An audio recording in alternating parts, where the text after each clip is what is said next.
Freedom, man. That's what it's all about.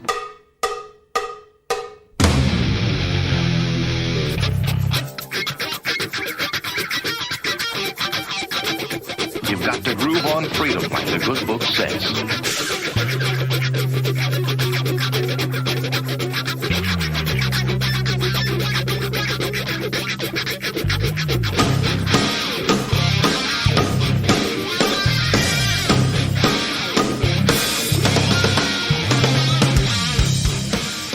Welcome. You are listening to What on Earth is Happening. This show will discuss the topics of human consciousness, mind control, natural law, the occult, and all issues that affect the freedom of the people of Earth. What on Earth is Happening will endeavor to shine light upon the darkness of our world and to offer empowering solutions to the problems we face as humanity approaches its critical moment of choice. And now, here is your host, Mark Passio.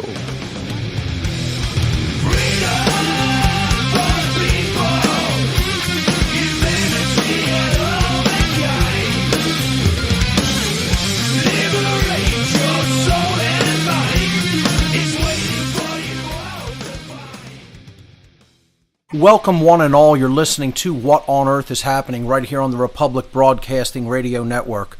I'm your host, Mark Passio. My website, whatonearthishappening.com. The network's website, republicbroadcasting.org. Today is Saturday, February 14th, 2015. This show is live every Saturday evening from 10 p.m. to 1 a.m. Eastern Time. That's 9 p.m. to midnight Central Time. Yes, folks, it is the artificially constructed quote-unquote holiday of Valentine's Day this evening, and I think it's quite appropriate because we have been talking about the war between the sexes on this show for the last few weeks, and I'll continue to discuss that topic here this evening. It's the topic that I call the elephant in the room, the thing that really no one really wants to get into and talk about, mind control that has been very specifically designed, engineered, and targeted toward women in our society to foment a war between the sexes. This is, of course, the Neo-Feminism Agenda, and I call the Neo-Feminism Agenda an example of an Epi-Eugenics operation. This is eugenics that is waged through mind control, and we're going to be getting into this evening how this can affect populations, how this can actually reduce population and act as a eugenics operation. I'm also going to be touching on perceptions of beauty and perceptions of attractiveness and intimacy and sexuality this evening as well. So we'll be getting deeper into the whole neo-feminism agenda and the types of mind control that are specifically targeted toward women in our society. I'll be taking calls in the third hour of the show. The call-in number to join us, 800-313-9443. Once again, if you'd like to get into the call-in queue early in the show, I'll be taking calls in hour number 3. So the toll-free number to join us here on What on Earth is Happening is 800-313-9443. Couple of quick event announcements. The Free Your Mind 3 conference is the huge event coming up in 2015 on the East Coast. Anybody who is into matters dealing with truth, enlightenment, human freedom needs to come out and check out this conference because it's going to have the best speakers and it's going to be the biggest event of its kind. The Free Your Mind 3 conference is taking place April 10th, 11th, and 12th, 2015 at the Sheraton Bucks County Hotel at 400 North Oxford Valley Road in Langhorne, Pennsylvania. Langhorne is just outside the city limits of Philadelphia. It's a hop, skip, and a jump from the city. The venue is absolutely gorgeous, and we're expecting to see many more people than were even at the first two Free Your Mind events. Well, the first break is coming up, folks. I'll continue to tell people about the Free Your Mind 3 conference after these words. Stay with us. You're listening to What on Earth is Happening. We'll be right back.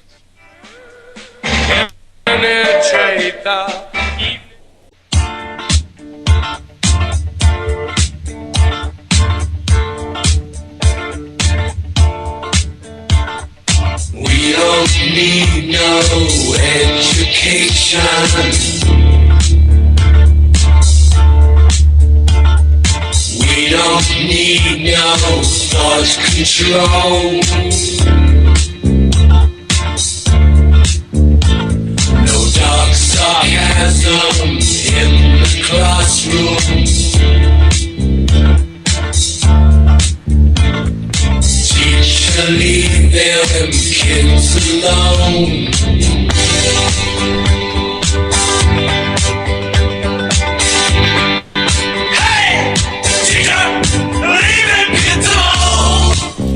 Welcome back, everyone. You're listening to What on Earth is Happening here on RBN. I'm your host, Mark Passio. My website, whatonearthishappening.com. Before the first break, I was telling everyone about the Free Your Mind 3 conference coming up April 10th, 11th, and 12th, just outside of Philadelphia in Langhorne, Pennsylvania.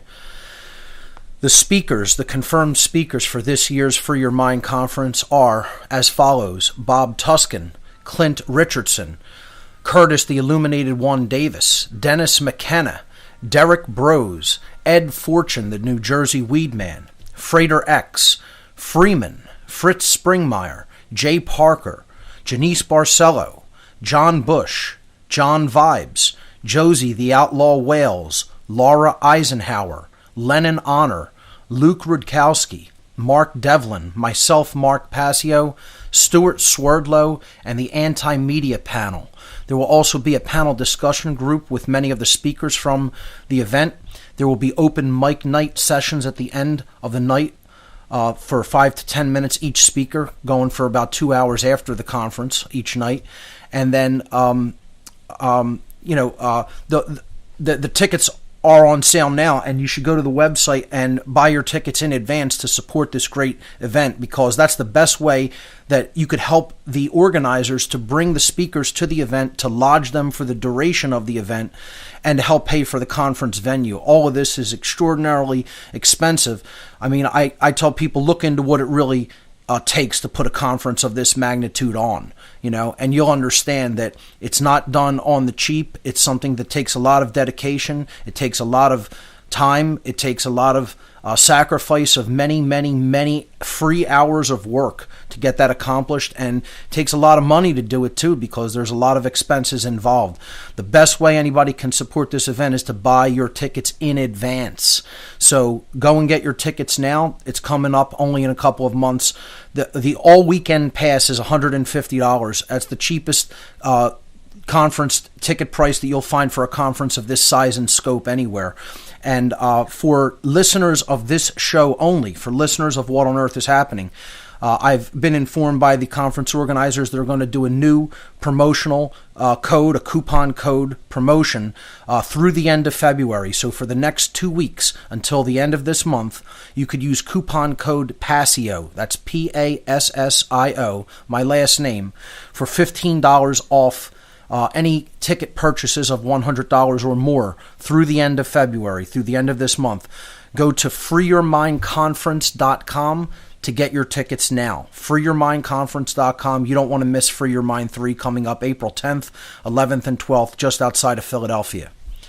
I want to thank John from the Philadelphia Liberty on the Rocks group for hosting my special presentation that happened this past Tuesday on the Second Amendment here in Philadelphia. I gave a presentation called The True Meaning and Purpose of the Second Amendment. It went really well. It was a full house. It was standing room only. We really packed people into the cafe in Center City, Philadelphia.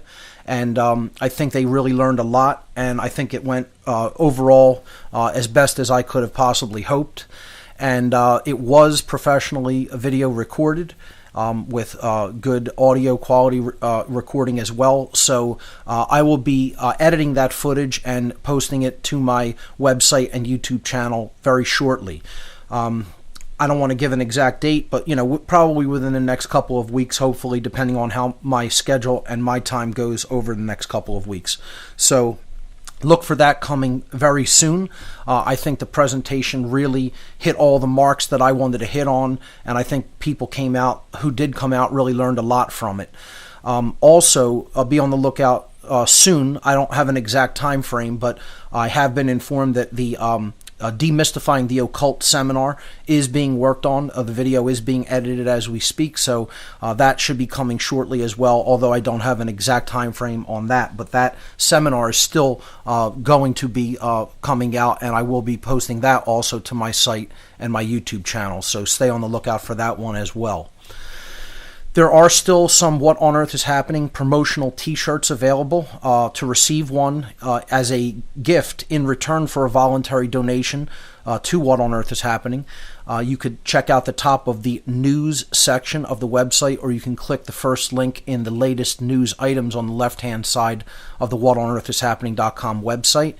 To find out, there's a little email link there. You could just click that, and it will open up your email client so you could ask about how to receive a promotional t-shirt. I'll be making some new t-shirts for the Free Your Mind conference as well. A great new design, and I think people will really like that. And that'll be available at the Free Your Mind conference. I was going to attempt to get the What on Earth is Happening book completed and published by the Free Your Mind conference, although I think that's going to be a little bit too lofty of a goal. I'm hopefully targeting sometime mid-year. If I could possibly finish the editing by the time the conference rolls around beforehand and have enough time to get them printed, I'll attempt to do so. But more likely than not, I will not be able to have the books completed by the conference, and we're probably looking around mid-year, sometime in June, maybe July, by the time everything is really ready to go and is finished being printed. But I'll be announcing that, of course, here on the radio show and on the website. Finally, there is a donation button on the left-hand side of the whatonearthishappening.com website. If you feel you've received value from the information that I have shared on the site and on this radio show, please feel free to make a voluntary donation to help support my work so that I can continue doing this well into the future. All right, that being said, the topic for this evening is what we've been covering over the past few weeks, and I'll probably continue this for at least through this week and maybe into next week. If maybe I'll do an all call-in show at some point as well on this topic, because I think that always gets people thinking, and their questions, kind of offer a lot of feedback for how I'm presenting a topic, and many listeners will often call in and really bring up topics that I haven't even considered, and make a lot of very valid points. So, last week we got into this a lot deeper, and I was talking about Neo-Feminism as a prime example of the Hegelian Dialectic. And this is something that I want to reiterate so people understand where I'm coming from with this. I am not trying to further divide anybody or pit men against women or take a quote-unquote side. What I am saying is that in a dialectical manipulation, it is only necessary for one side in that manipulation between two sides to set them against each other. It is only necessary for one of those quote-unquote sides to buy into the lie, to buy into the manipulation. Once that happens, then, they go on the attack, and then the dialectic works. It creates the tension. It creates that offsetting of those two sides off against each other. And this is what people don't understand, that, I gave, police as an example. You could see how it's only necessary for the police to be manipulated to think of the public as a threat or an enemy because of some fake terrorist event, okay, that was obviously a false flag operation. And then if they buy into that manipulation, okay, and of course I'm referring to 9/11 in this example, but if they buy into that mental manipulation, the public doesn't necessarily even have to buy the lie that was sold, okay? The police are still going to have that intention. They're still going to have that mindset. So in the war between the sexes, if just men were manipulated or just women were manipulated, the dialectic would still work, because they're going to be pitted against the quote opposite side. Really, there are no opposite sides. We're all in this together, and that's what I'm trying to explain to people by exposing this Neo-Feminism agenda. I'm trying to explain that this agenda is to set people off against each other so that they're easier to control through manipulation. And what I'm trying to do is offer a healing process, a healing methodology. And that healing method works through knowledge. That's how you make a diagnosis of what's wrong. You have to have the knowledge that this is an agenda, and it is an example of very, very, very deeply well-planned social manipulation. This is social engineering at its finest, ladies and gentlemen. Okay? So that's the first thing that we really have to understand, is that this is about bringing people back together, not trying to separate them further. So I'm going to be continuing to get into what we've already covered a little bit as a little bit of a review, and then some new material on the Neo-Feminism Agenda coming up. You're listening to What on Earth is Happening. Stay with us. I've got one more silver dollar.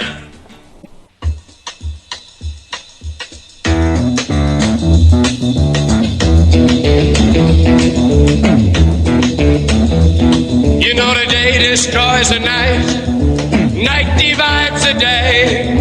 Try to run, try to hide, break on through to the other side, break on through to the other side, break on through to the other side, yeah. Welcome back, everyone. You're listening to What on Earth is Happening. I'm your host, Mark Passio. My website, whatonearthishappening.com. We're continuing to talk about the Neo-Feminism Agenda as very distinct and separate from what I would refer to as classical feminism, which is about simple equality of rights under natural law and being treated as an equal in society, which I'm certainly all for both sexes and for everyone.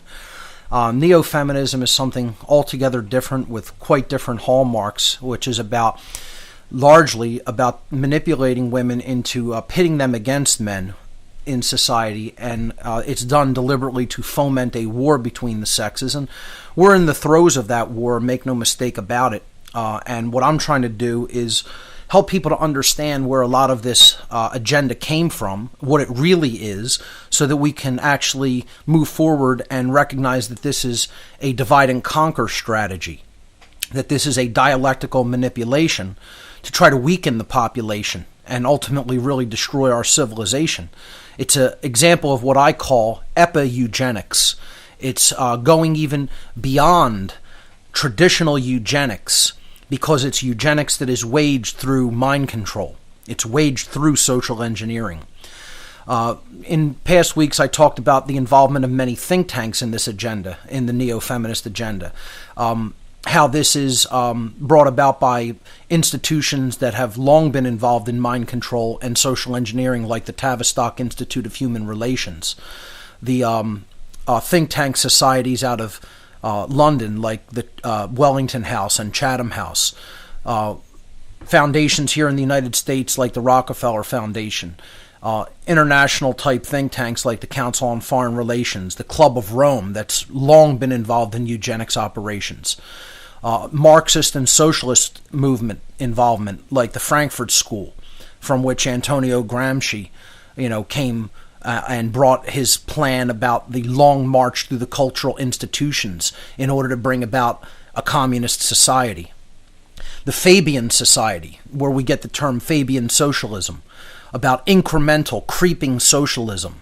This is an agenda that is absolutely brought into our modern culture through these types of agencies. Let's not leave out the intelligence agencies, folks, because the CIA's involvement in the Neo-Feminism Agenda cannot be overstated.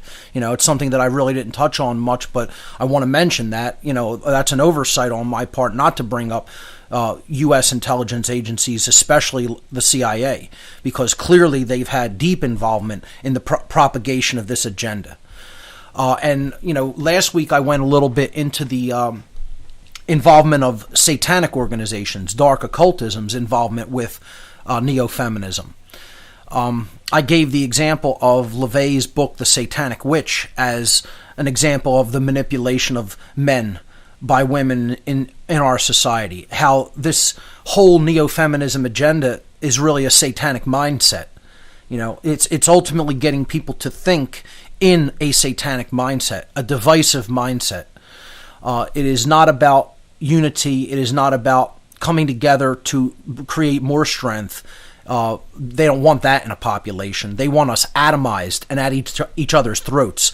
And they always want us in a me, me, me mentality, not a mentality of what's really going on as a whole in the aggregate of our society. Are we looking at, what's really taking place regarding human rights, or are we just worried about our own stuff, as just individuals? The mindset of the vast majority of people out there, folks, is me, me, me all day long, from the minute they wake up until the minute they go to sleep at night. They're never thinking about what's going on a wider scale. They're only focused on what can I do for me, and that's it. And that is bringing people into a satanic mindset. They've done this culturally. It's not, something that's, they're trying to accomplish. They've accomplished it. It's a matter now of how do we heal the psychology of most people so that we can get out of this satanic mindset that's leading to further and further enslavement. So, we got into that a little bit last week. I've been talking about the emasculation of men and why that's so important to destroy strong men in a society. Once you destroy strong men, and folks, I go out everywhere and I see the deep emasculation of humanity, of men within our society. It's appalling. It's appalling what most people think an authentic man is today. There are hardly any authentic men. There are hardly any authentic women. I mean, we've been turned into something that barely even resembles a human being, quite frankly. People can say that's harsh all they want, but it's true. This idea of the totally social engineered being, what the dark occultists often refer to as the new man. That's actually one of their names for it. This concept of we are going to mold people into the golem that we want them to be, the flesh robot, the flesh android. Get them only focused on the self and the selfish base interests. And, then they have the mind. And then once they have that mindset, they own your behaviors. People are out there not even understanding that most of their thoughts are not their own. And therefore, they've been turned into the, quote, new man, the new woman, the inauthentic being. We'll pick this up on the other side of this break, folks. Don't go anywhere. You're listening to What on Earth is Happening. We'll be right back.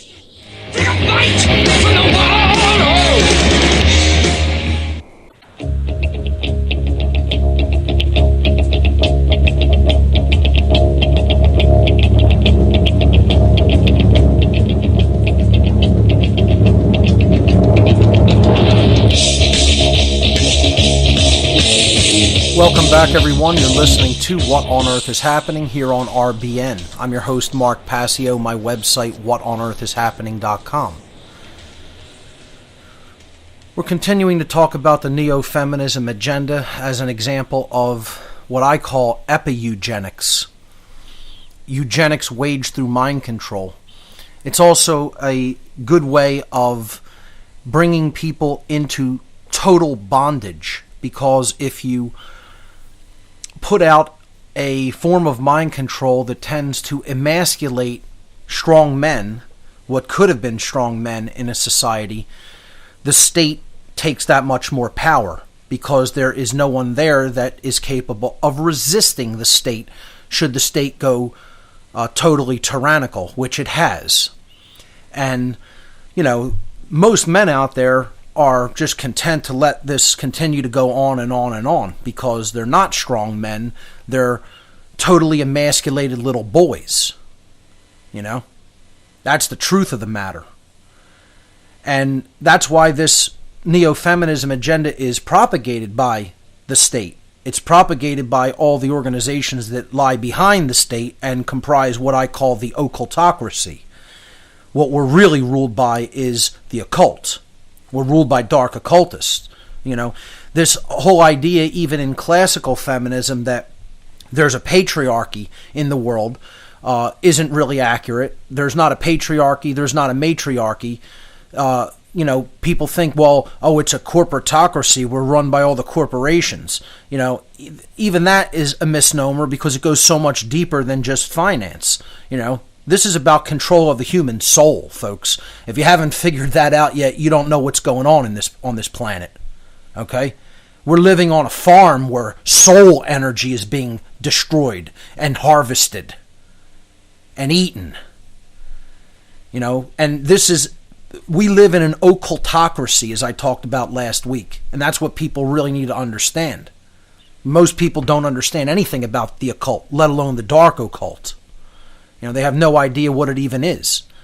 They have all their little religious beliefs, but they don't want to learn about what's really going on behind the scenes, behind the corridors of power. Because it's unpleasant, it's uncomfortable, and most people don't want to hear about what's unpleasant and uncomfortable. Like I said, I'm not here to be your friend or be liked or to win a popularity contest. I'm here to explain to people what's really going on this planet.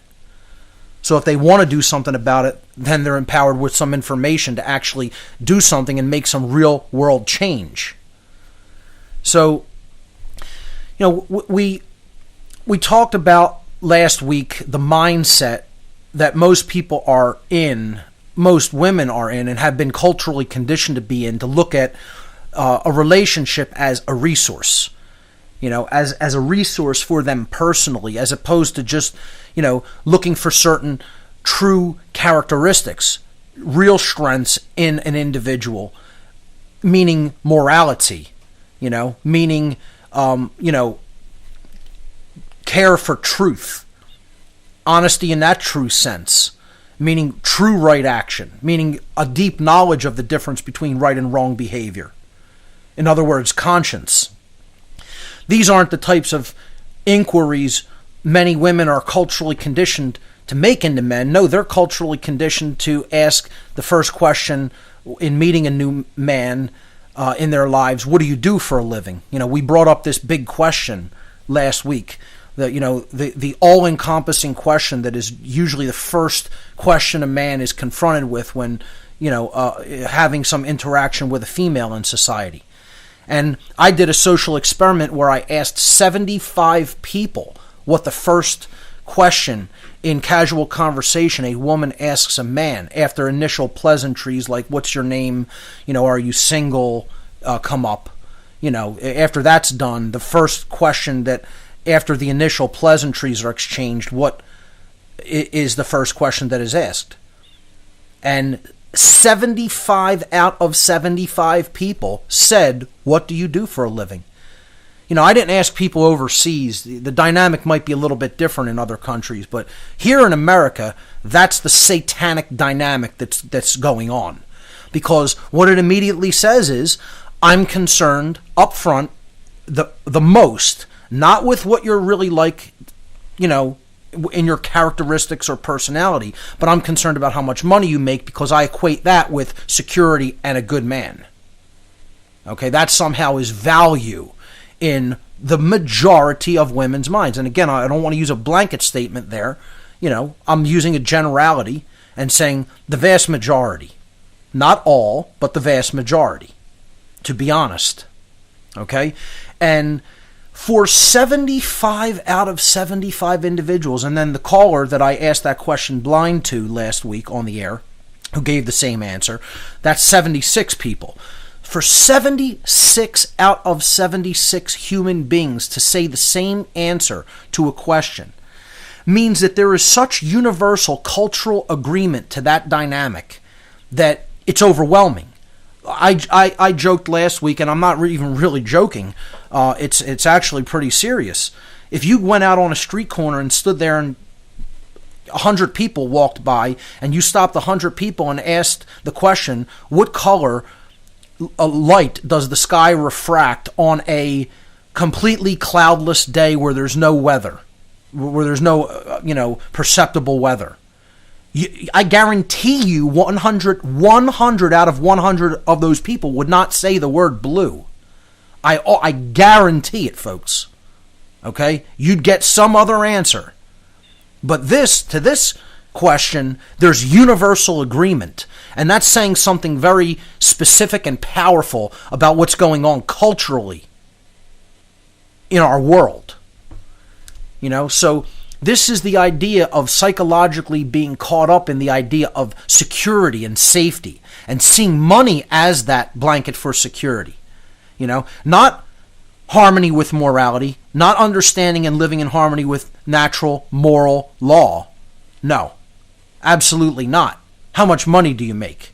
That's going to provide, universal human security. It's this idea that value is held in one place and one place only, and that's in the bank account, in the wallet. And this is the problem, folks.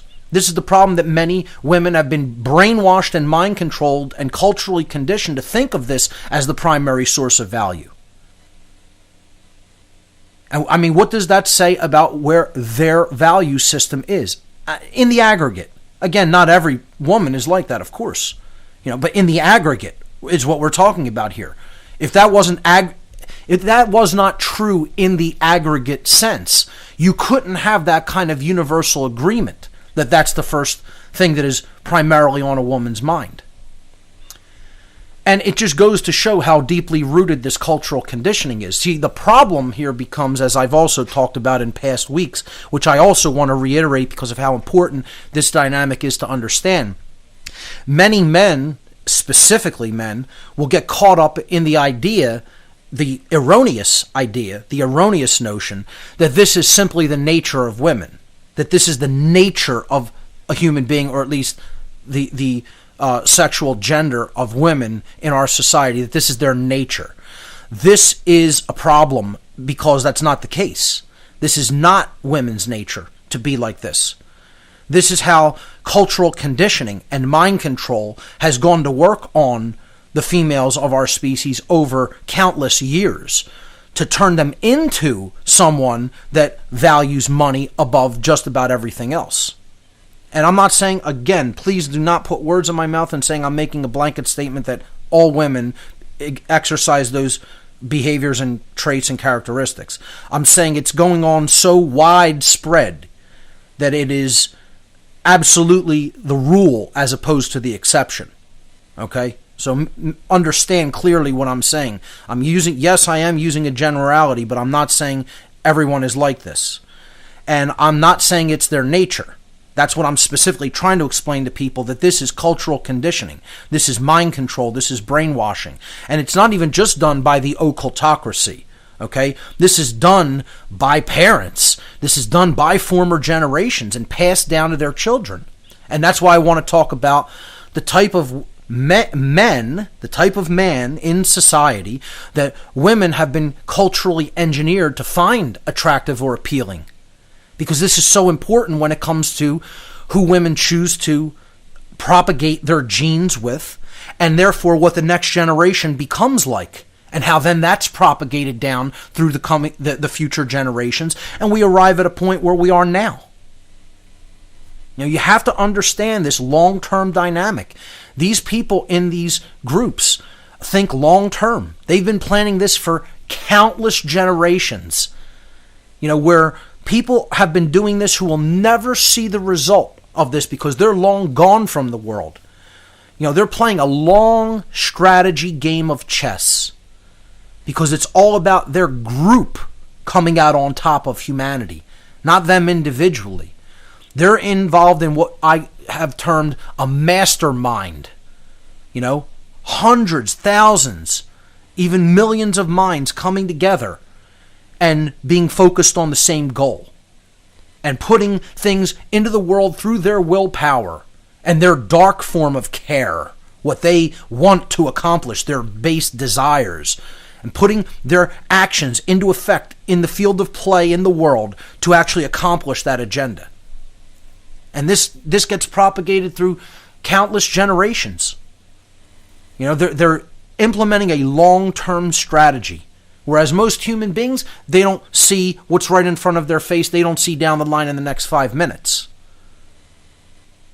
So, what I would like to really get into here today to take this in some new directions, we talked about last week not only about this whole value system and how there's, most women are culturally taught to see money as the primary source of value. I won't use the word only, but the primary source of value in society, not real values, okay?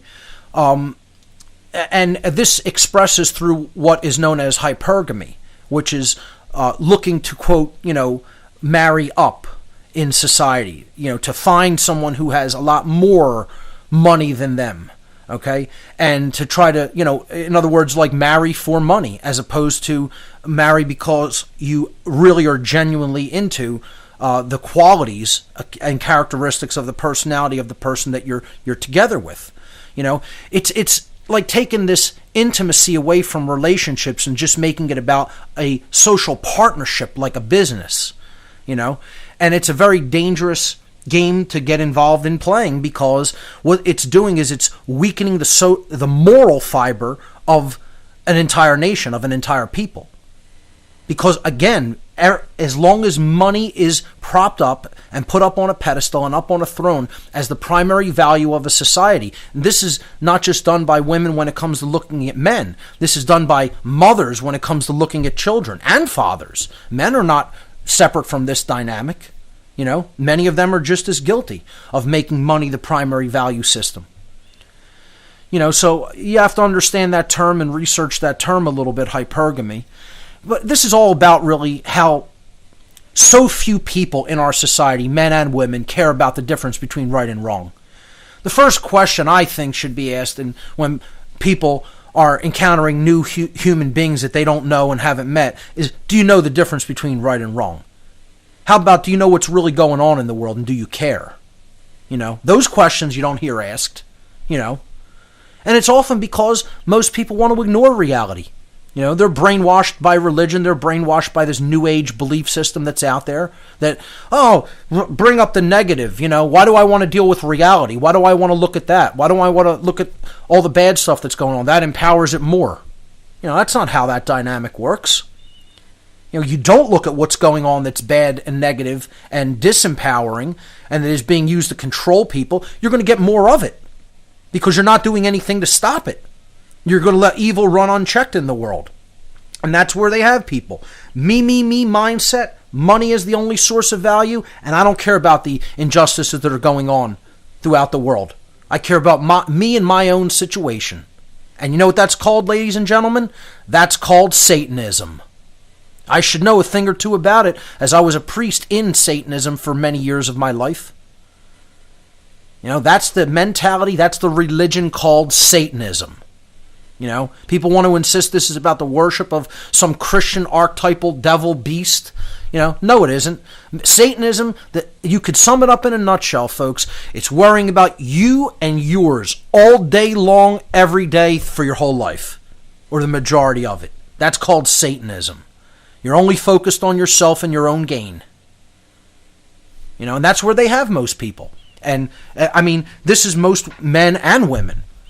But, to be honest, I just see this dynamic really, really being sold to and bought by the majority of females in our society, unfortunately. This is why most marketing is geared toward women.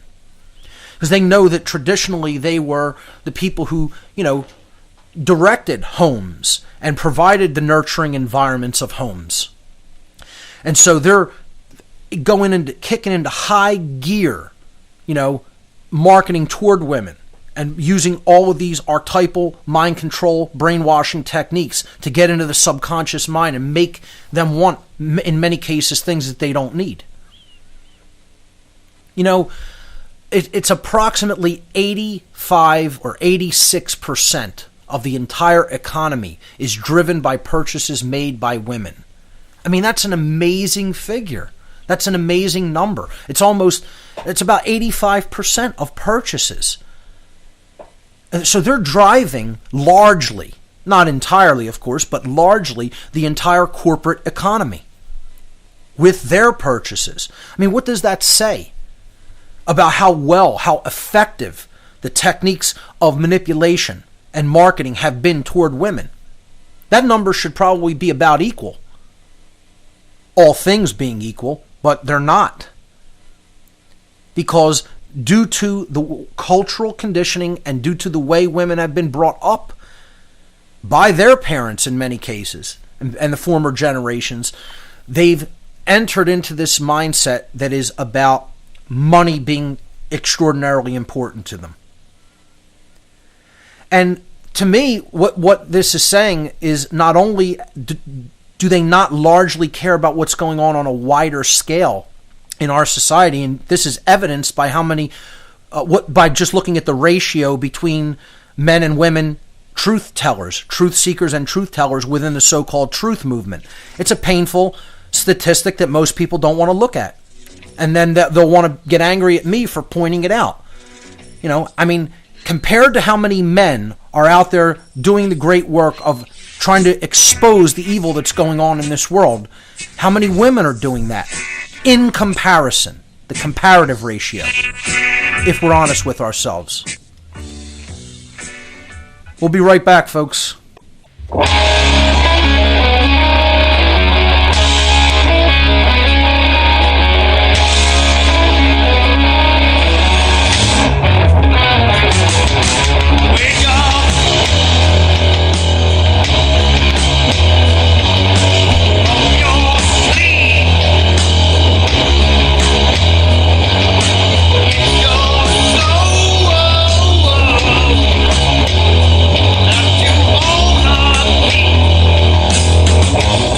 Welcome back, everyone. You're listening to What on Earth is Happening. I'm your host, Mark Passio.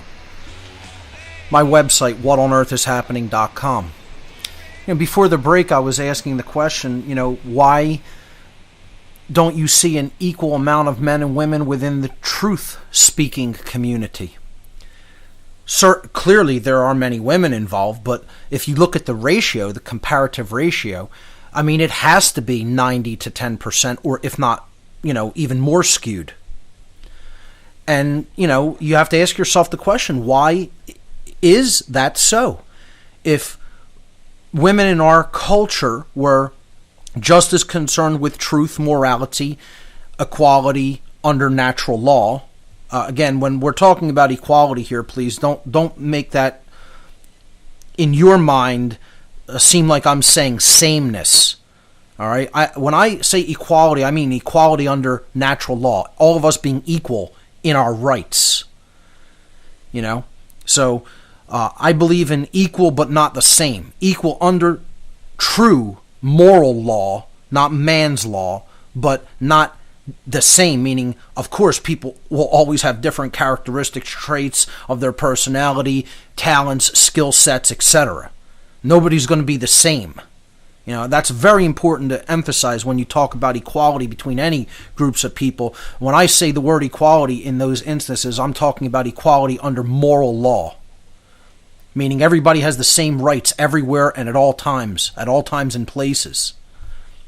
So, you know, I just throw the question out there. I'd like to hear somebody attempt to answer it, you know. I think it's part of this whole dialectical manipulation and this social engineering. I don't think it really has anything to do with women just being innately, you know, less courageous than men. I think they've been culturally engineered to behave like that. I'm not trying to let anybody off the hook either, you know. I'm just saying when we get into this argument that this is all about just the nature of people and this is human nature, this is female nature, red flags immediately go up for me that means that person who's trying to make that statement really doesn't know what they're talking about. Because they're leaving the social engineering dynamic at the door or putting it on the back burner. And they want to blame, quote, nature. You know what the nature of a human being is, folks? We are a programmable species. And because people don't understand the programmability of the human mind, they're thinking thoughts that aren't even their own. There's the nature of humanity. Until we understand that and understand how that programming is accomplished, we're not going to make any headway or progress out of the mess we've worked ourselves into. So get used to the slavery and get used to it getting a lot worse until you delve into those areas of human nature and human consciousness. You know, as soon as I hear somebody say human nature is this or that, and they don't follow that by saying human nature is programmable. Therefore, this is the resultant human condition as a result of the programming humanity has already received. And the vast bulk of that programming is received in the formative years, the first 6 years of life. And it's put there by culture, it's put there by the occult controllers, and largely it's put there by bad parenting. We'll pick this up on the other side, folks. Stay with us. You're listening to What on Earth is Happening. We'll be back after this break. Searching for a reason, looking for a rhyme. No one lives and partners in crime. Don't they ever have to worry? Don't you ever wonder why? It's a part of me that tells you. Don't ever say die. Freedom, man. That's what it's all about.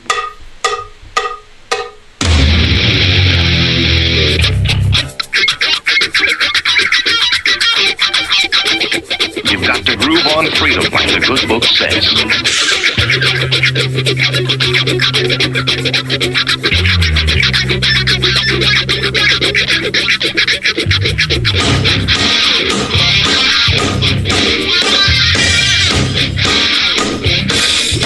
Welcome back, everyone. You're listening to What on Earth is Happening here on Republic Broadcasting. I'm your host, Mark Passio. My website, whatonearthishappening.com.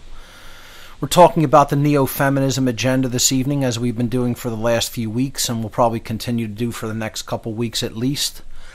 I want to start to shift this in somewhat of a new direction and talk about the dynamics that have made the world the way that it is today. Because that's a huge part of this. And I want to talk about how this agenda is indeed a eugenics operation and how it limits populations, but more than just limiting the population slowly over time. What this agenda accomplishes is it limits true holistic intelligence within a population over time. Not only does it limit true holistic intelligence, it maximizes the kind of people that the occultocracy is looking for.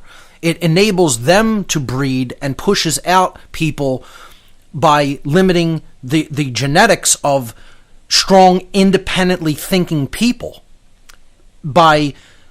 through mind control and selective breeding that is done by the people themselves, believe it or not, because of how much mental influence and manipulation they are under by culture, to actually weed that population right out of existence, practically, of strong, independent thinkers, of real, true, free thinkers, and people who question things, and people who do their own research instead of engage in blind acceptance.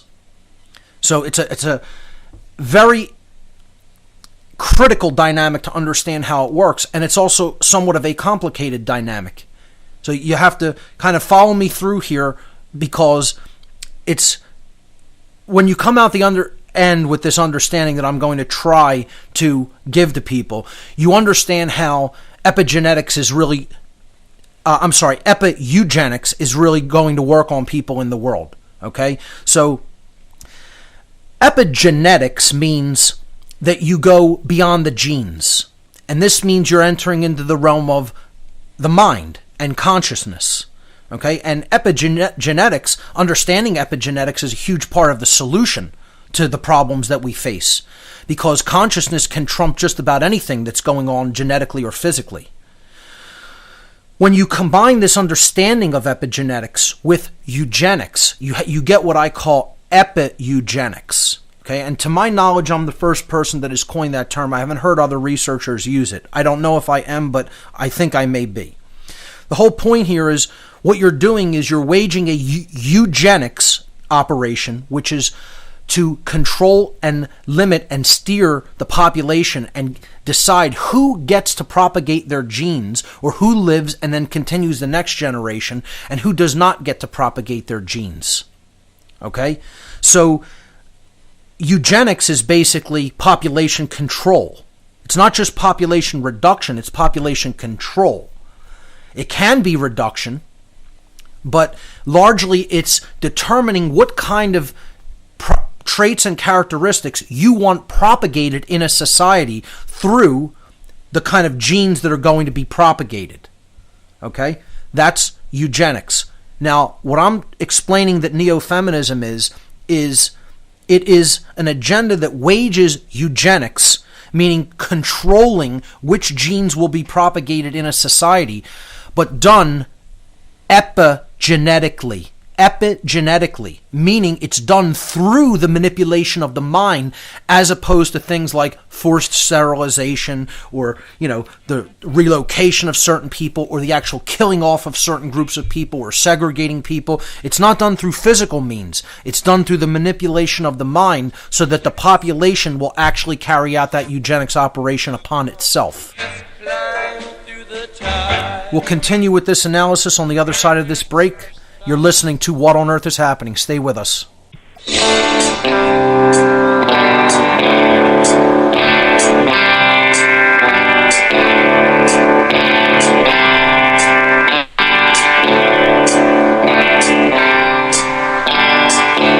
There's a code of silence that we don't dare speak. There's a wall between us in a river so deep.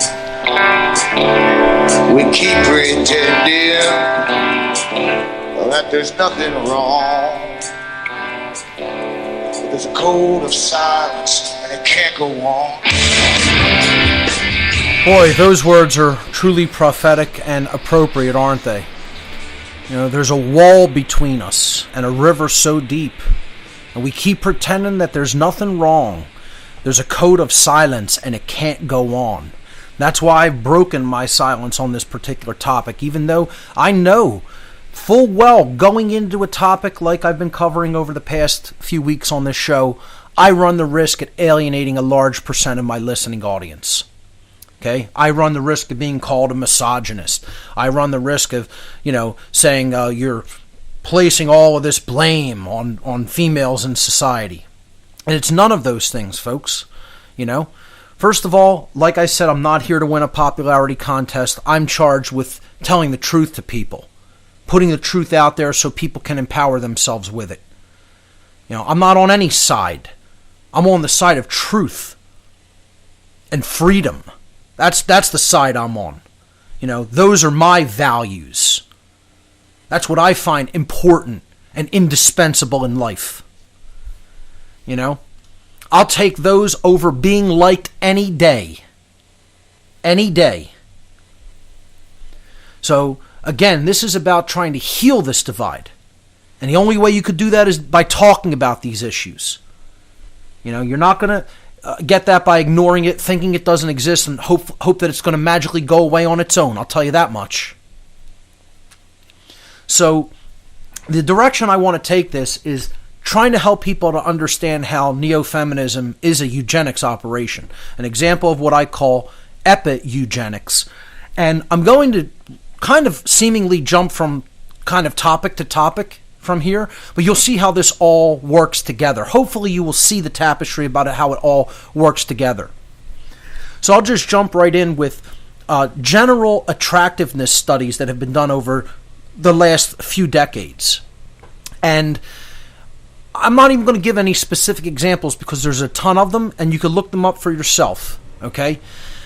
Maybe I'll post some links or something with, a podcast or this week's show or next week's show, who knows. But the main overarching point I want to make here in this section is that the perception of what people find attractive is actually largely not really their own.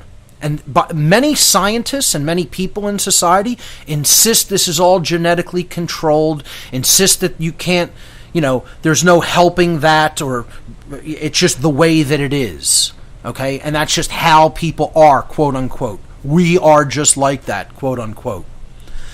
And what I'm trying to explain is this is one of the biggest manipulatory techniques that is used in humanity, against humanity. And I think when you look into studies on general attractiveness that have been done about, the sexes and what one sex finds attractive in another sex, I think it will really enlighten a lot of people as to just how deeply this social engineering is ingrained in our culture. And once again, you'll have the people in the left-brain scientism camp saying, this is just Darwinian evolution and natural selection and, survival of the, quote, fittest. Okay? And what I'm going to insist is absolutely incorrect. This is mind control. This is one of the most blatant and purest examples of mind control that you will ever find. And I'll tell you how one of the main ways you'll know. And you can't always just use this standard, okay?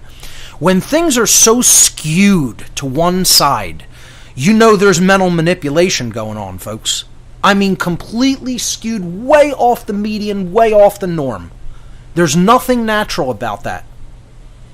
When you get 100% of people to say the first question a woman asks to a man is, what do you do for a living? To answer that question like that is so universally agreed upon, you know that's not nature, that's mind control.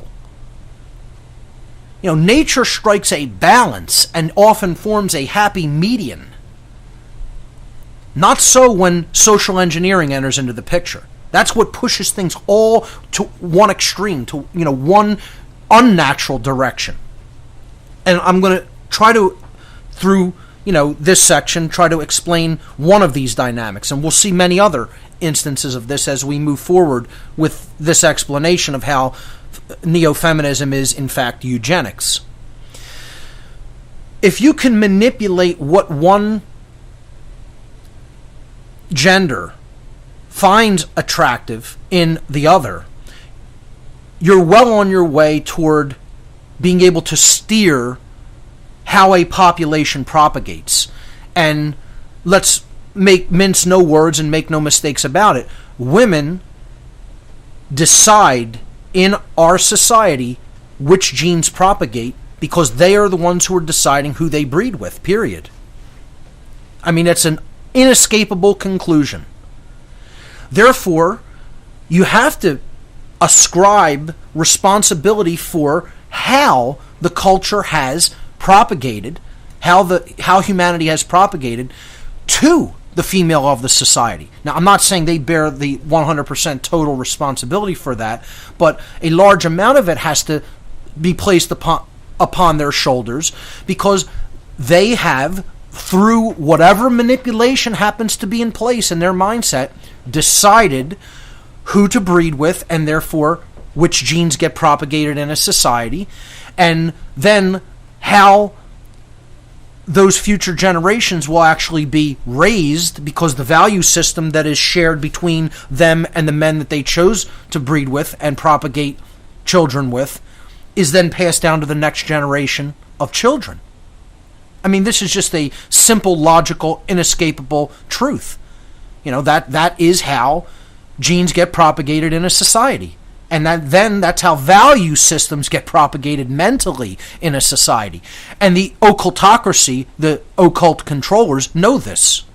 And therefore, very wisely, from their point of view, from their manipulative point of view, from their strategy, it's a wise move then to very significantly target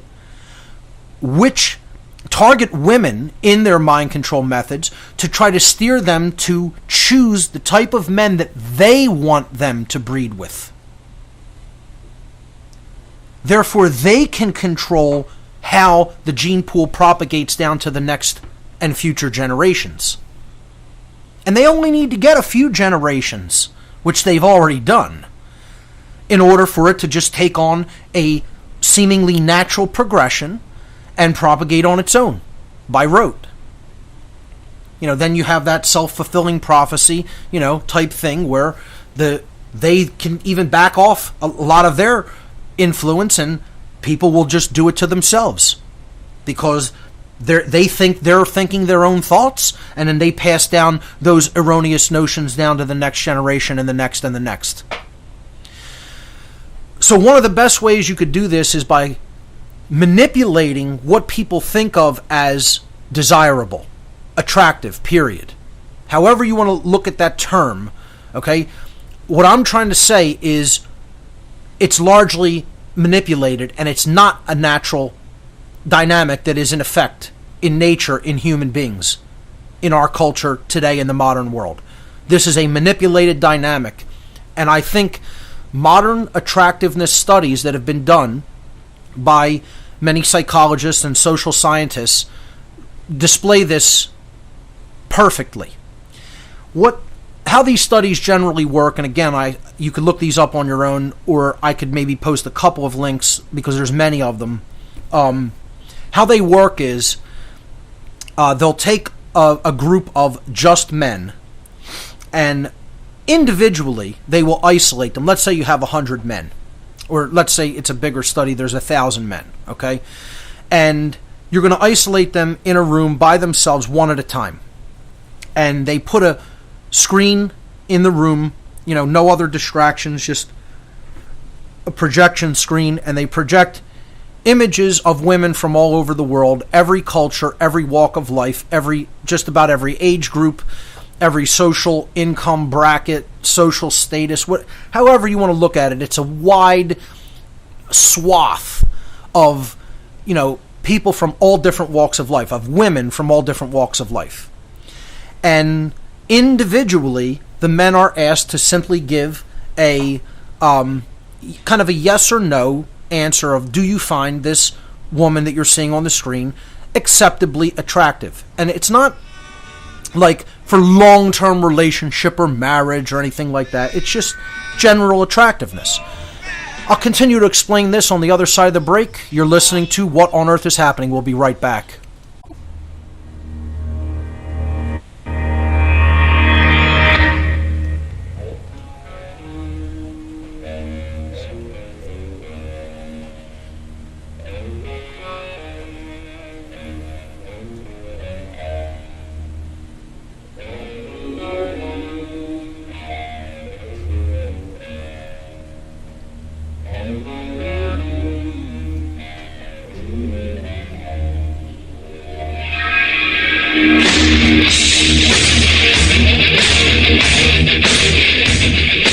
Welcome back, everyone. You're listening to What on Earth is Happening here on RBN. I'm your host, Mark Passio. My website, whatonearthishappening.com.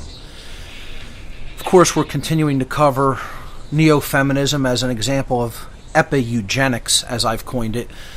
We were talking about how perceptions of beauty and perceptions of attractiveness are manipulatable, and how this social engineering dynamic is used to the advantage of what I am calling the occultocracy, the ruling occultists in our society.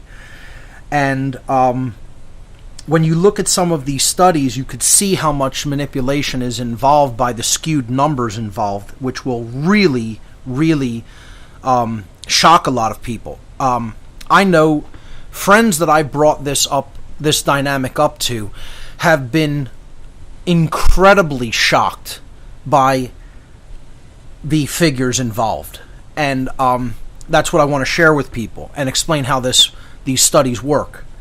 They're very simple. Again, they'll take a group of about 1,000 men, isolate them one at a time in a room, and show them images of women from all over the world, every cultural walk of life, essentially, every ostensible religion, background, age group, and just say to them, simply gauge in a yes or no way, do you find the image that you're seeing right now, the image of this woman that you're seeing right now, attractive or not? It is not for, do you think this person could be your soulmate, or could you stay with this person for the rest of your life till the day you die? Would you want to marry this person? Nothing like that. Not even long-term relationship type things. Okay, it's just saying physically, do you like the image of this being? Period. Do you find it attractive? Do you find it desirable? Do you find it pleasant, pleasing? Period. That's it. Now, what they do after they do this with literally hundreds of images, if not thousands, okay? And when that's done, they take basically a percentage. So they do it with one guy, right? And let's say he said he found, out of let's say they showed 500 images, and he said 300, or let's say he said 400 were attractive and 100 were not attractive. That would be 80%. Okay, if he found 250 attractive, 250 not, that would be a 50%. Okay, and then they do this with all the guys in the study, and then they average the numbers. So you get an average percentage from all of these thousand people of the average percentage that the men as a group found attractive in all the women that they saw. Okay? And when they do this with men and show them these images of women, the numbers are approximately somewhere between 79 and 80%, around 80% of the women were seen or perceived as attractive by the whole group of men in the aggregate, approximately 80%. So that means, in general, as a generalization, the body of men in a society find approximately 8 out of 10 females acceptably attractive. Now, you could say maybe the number's slightly less than that. It could go. There's a margin of error that could go either way, a couple of percentage points, but around the mean of very high 70s to low 80%. All right, so think about that. That's saying that men, in general, think that the majority of females are reasonably attractive or reasonably acceptable in their appearance, period. That's it. It doesn't say anything else.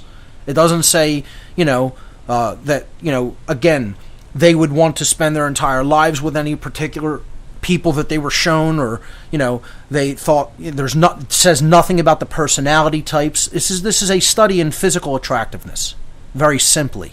Okay? Now, when this is done with women, you see an entirely different dynamic emerge. So the same thing is done. 1,000 women are selected for the study. Each one is put into a room individually and shown images on the screen of maybe, a few hundred to 1,000 men that are from every single walk of life, every cultural background, every religious denomination, every social status, income, whatever, however you want to look at it, all ages, okay? And essentially, this, then they average up all those numbers, okay? So they take each woman's percentage of the men that she said, yes, that person's physically attractive, and then they average all of them once they did that with all of the women involved in the study. And I'll give you the average percentage on the other side of this break. So stay with us and you'll hear what that figure is, and I think you'll be amazed by it. Ladies and gentlemen, you're listening to What on Earth is Happening. Stay with us.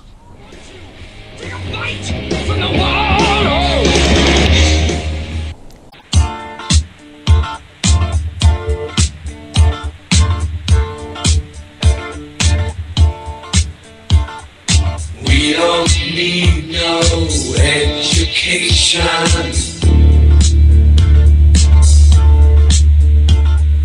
We don't need no thought control. No dark sarcasm in the classroom.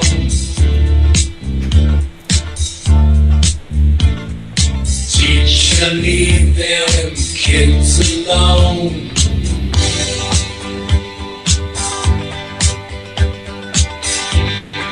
Hey! Teacher, leave them kids alone. Welcome back, everyone. You're listening to What on Earth is Happening here on Republic Broadcasting. I'm your host, Mark Passio. My website, whatonearthishappening.com. So, in the last segment, I was explaining how a lot of these attractiveness studies that have been done to determine, in the aggregate sense, how men and women differ in their perceptions of what they find attractive or appealing or, acceptable in physical appearance, differ, and how this is a very specific example of one of the ways that human perception is manipulatable, and how this works toward the advantage of the social engineers. And I'll be getting into that. But we were talking about that men, in the aggregate sense, in these groups, found approximately 80% of the women whose images they were shown in this study acceptable. And when they did the same thing with women and then averaged the percentage of the total amount of men whose images they were shown that they found physically attractive or physically acceptable in appearance, the number was less than 20%. Yes, less than 20. We're not even talking about 50 or 40 or 30. Okay? The average numbers were approximately between 18.5% to 20% in different studies that were conducted.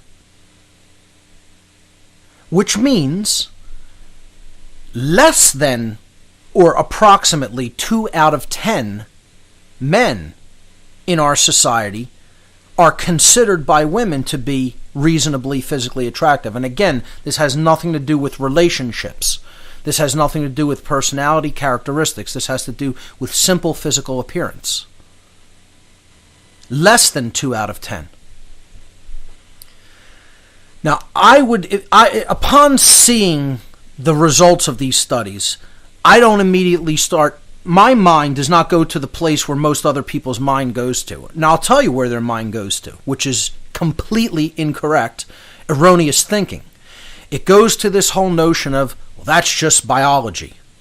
That's just women have to be more selective in the choosing of a partner because, a man can inseminate many women and a woman can only, be impregnated once every 9 months and then has to carry that baby to term, and that's a big concern. So they're going to naturally be more selective. That has absolutely nothing to do with the results of this study, folks. Zero. Even if you were taking that factor into consideration, which I'm not saying is completely untrue, you would still see a medium being hit. And you might see a little bit less than 50%, but the number would probably still hover around 50%, minimum.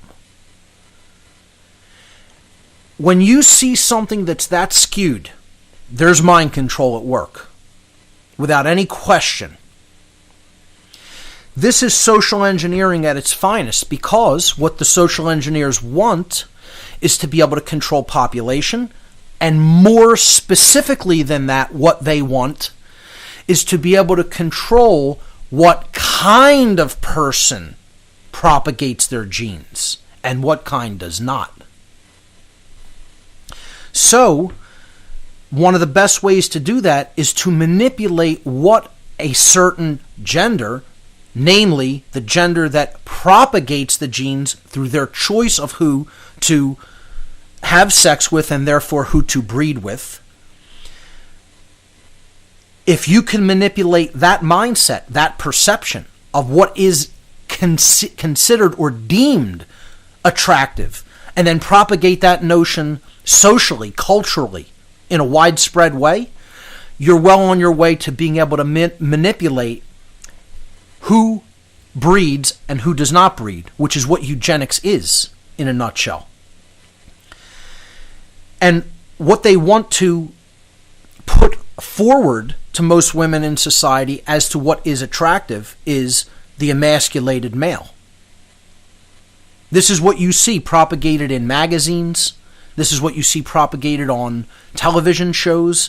This is what you see propagated in many movies. Not all movies. Hollywood is still kind of like a big divide going on between the dark sorcerers who are telling their tales and weaving their mind control tactics, and there are still some people who are telling some really powerful positive allegories out there. Just as a brief aside to this, I did go to see Jupiter Ascending, which I was somewhat disappointed in the direction that they took it.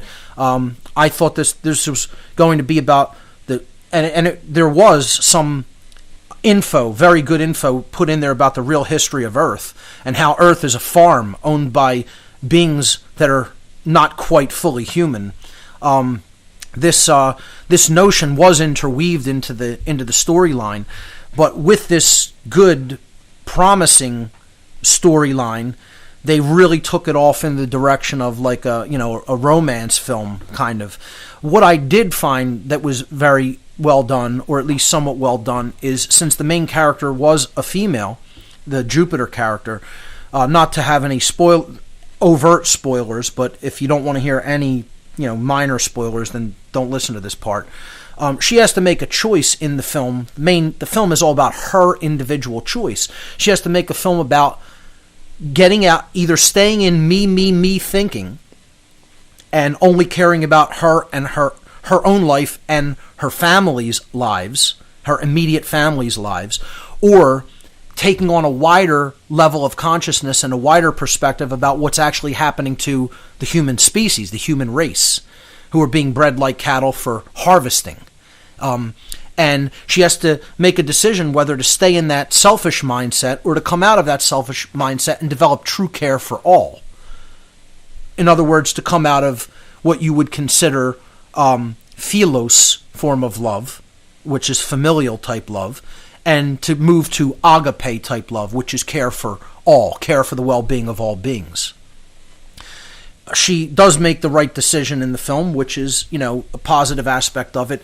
I thought the premise of the film was great.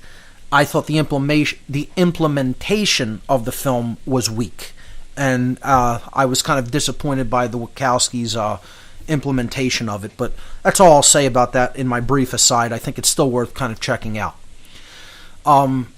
So, going back to these attractiveness studies, when you can manipulate an entire half of the population to only see a very, very, very limited scope of people in that society as attractive, okay, or as somebody you even would want to kind of be around or have dealings with, you're already steering the ability of many people within that society to propagate their genes at all. And this is borne out in genetic studies. This is not just speculation. This is not just me saying I think it works like that. If you look at genetic studies about ancestry, about human ancestry, you find that the human species has largely been propagated by women's genes. In other words, more women propagate their genes than men propagate their genes. I know that sounds strange because you would think, it would have to be a 50-50 figure, but that's not how it works. Okay? What it means is that at any given moment, in general, only about 20% of men are actually worldwide are impregnating women. And therefore, approximately 2 out of 10 men propagate their gene downward into the gene pool stream in the future. Whereas approximately 80% of women are propagating their genes down into the gene pool. So when you look at why society has turned out the way that it has, again, you could say this is a harsh judgment, but you have to firmly look at the role of women in who they have chosen to propagate their genes with. Now, when you combine attractiveness studies that have been done between men and women and how they wildly diverge, and again, there are people who will staunchly stick to this genetics, Darwinism, survival of the fittest crap when it comes to that, or then go to the false argument that this is just human nature, okay? They're completely ignoring social manipulation. They're completely ignoring social engineering. They're completely ignoring mind control. They're completely ignoring the role of advertising and placing images before people. Look, folks, within Satanism, believe it or not, okay, I'll bring up a topic here that I didn't really plan on talking about, but it comes to my mind when we talk about studies like this. There's something that has been put forward in certain satanic groups or certain satanic philosophies called crystallization inertia. And when it comes to sexuality, this is something that I think people should be aware of and look into. When someone is young and they're exposed to certain imagery, it takes root in the subconscious mind.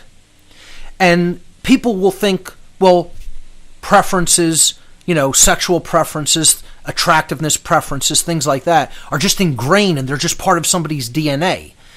I'm trying to explain to people, no, they are not. They are largely socially conditioned. Okay? They're driven by social engineering. They're driven by the types of images people are exposed to at young ages. And even if you look into this concept within Satanism, believe it or not, that's what I'm trying to say is, even within any other ideology, you could find things that are true. You could find things that are worthy of investigation and study. Just because some Satanists have talked about this concept doesn't mean that people shouldn't look into it. It's called crystallization inertia, but in some groups like the Church of Satan, they use the term erotic crystallization inertia to talk about how sexual preferences are developed through exposure to certain visual stimuli, often at young ages. Okay, so I think it's worthy of people looking into, because I think it illustrates my point. Through advertising, through media, okay, through television, through magazines, through movies, people are being influenced from young ages to decide what to see certain things as attractive and other things as not attractive. And that gets rooted into the subconscious, and that gets taken with people throughout their lives. It's programming. This is what people don't want to understand. They want to understand that they don't want to understand that we are a programmable race. We are a programmable species. And that's a very uncomfortable thing to them to look at, because then they have to start looking at, well, who's doing the programming? Who's allowing bad programming to come in? Who's propagating bad programming? See, then responsibility comes into the issue, and that's why people don't want to look at this. So this helps to illustrate the point of how attractiveness gets ingrained into people, often at very young ages, and that sticks with them subconsciously throughout their life. Well, that imagery has to be being put out there by someone. And these cultural engineers are using to steer the mindset of human beings, particularly women. Again, because they know they're the ones who are ultimately responsible for the propagation of the gene pool, for the choice of which genes get propagated through the gene pool. And again, look into these genetic studies. If you don't believe me, look into them yourself. Look into, genetic studies show that, more women have propagated their genes over time than men. And you'll see that it's true. And again, maybe I'll post some links with the show. Okay?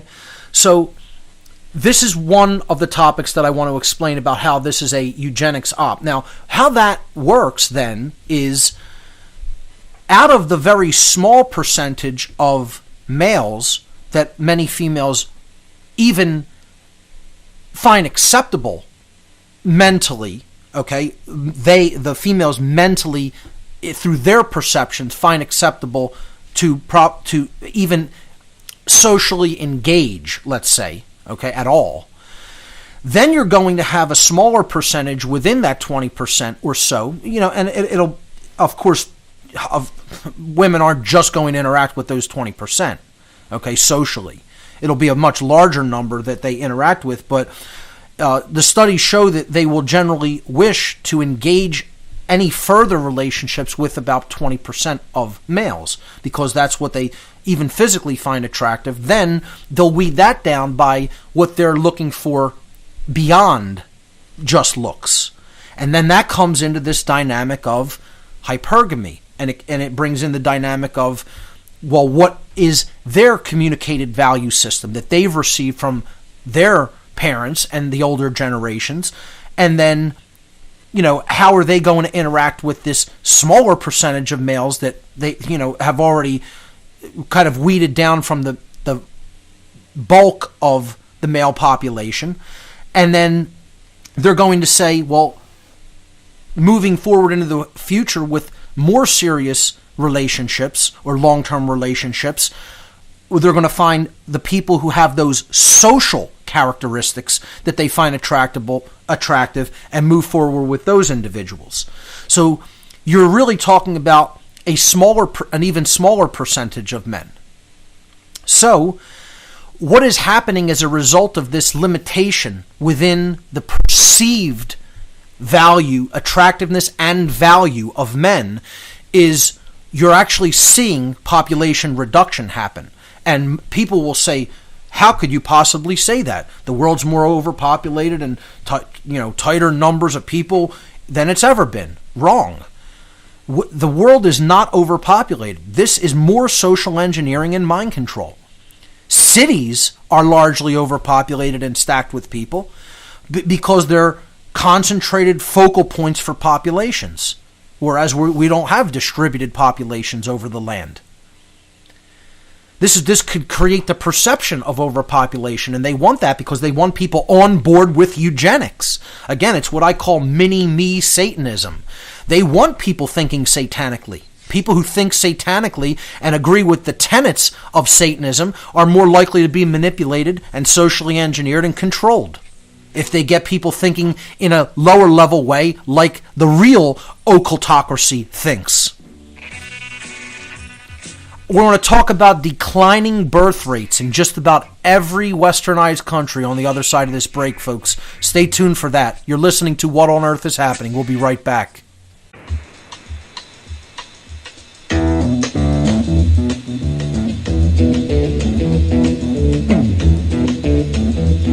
You know the day destroys the night, night divides the day. Try to run, try to hide, break on through to the other side, break on through to the other side, break on through to the other side, yeah. Welcome back, everyone. You're listening to What on Earth is Happening here on RBN. I'm your host, Mark Passio. My website, whatonearthishappening.com. So we talked about general attractiveness studies that have been done comparing what men and women perceive as acceptably attractive and how that wildly diverges. And I use it as an example of cultural engineering, social engineering, to divide men and women by manipulating, what is even perceived as acceptable in both of their mindsets, but specifically in women. And when you start to control things like what people find attractive, acceptably attractive, etc., this is going to have a long-term effect. And because there's this much more tightly controlled selection that you see happening, birth rates are actually falling, folks. I mean, people don't even understand this. They think like because the world's population in general is going up, that somehow that means we're overpopulating the planet. The population rate is rising in destitute areas and destitute countries. And this is largely a survival mechanism where in the mindset of people who are living in totally destitute conditions, they will often think the best way of propagation is to have a lot of children to hope that some of them survive and then maybe come out of this condition. It never really usually works out like that, but that's what a survival-based mindset generally does. So you're seeing totally destitute third world countries, populations rising, and believe me, the powers that should not be, the occultocracy, doesn't like seeing that either. They want to conduct harder core eugenics on those people, largely through, the kinds of poisons they want to hit the children with when they're as young as possible, or just hit them with genetically modified food that's going to reduce their fertility. That they're going to a more hardcore type of eugenics when it comes to that. In westernized societies, they're using these epigenetic eugenics techniques, what I call epi-eugenics, which is waging this war of weaning down the population by getting the population to do it themselves, because they're thinking thoughts that are not really their own and believe that they're their own thoughts when these thoughts have been socially conditioned into them at very early ages, often in their formative years, through media. And also through the propagation of those forms of mind control through bad parenting. So I want to give some figures at the top of the next hour before we start taking calls, just to complete this section, and we'll continue this next week, on what the actual birth rate here in the United States actually is. And you'll understand our population is going down, not up. We'll pick that up on the other side of this break. Folks, you're listening to What on Earth is Happening here on Republic Broadcasting. Stay with us. We'll be back.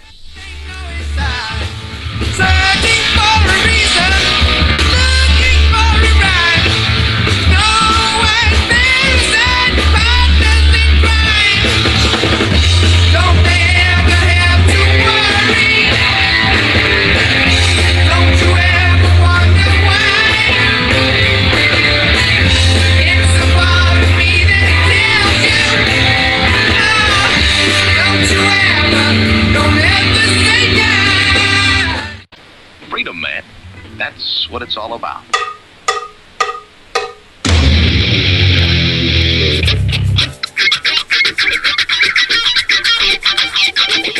You've got to groove on freedom, like the good book says.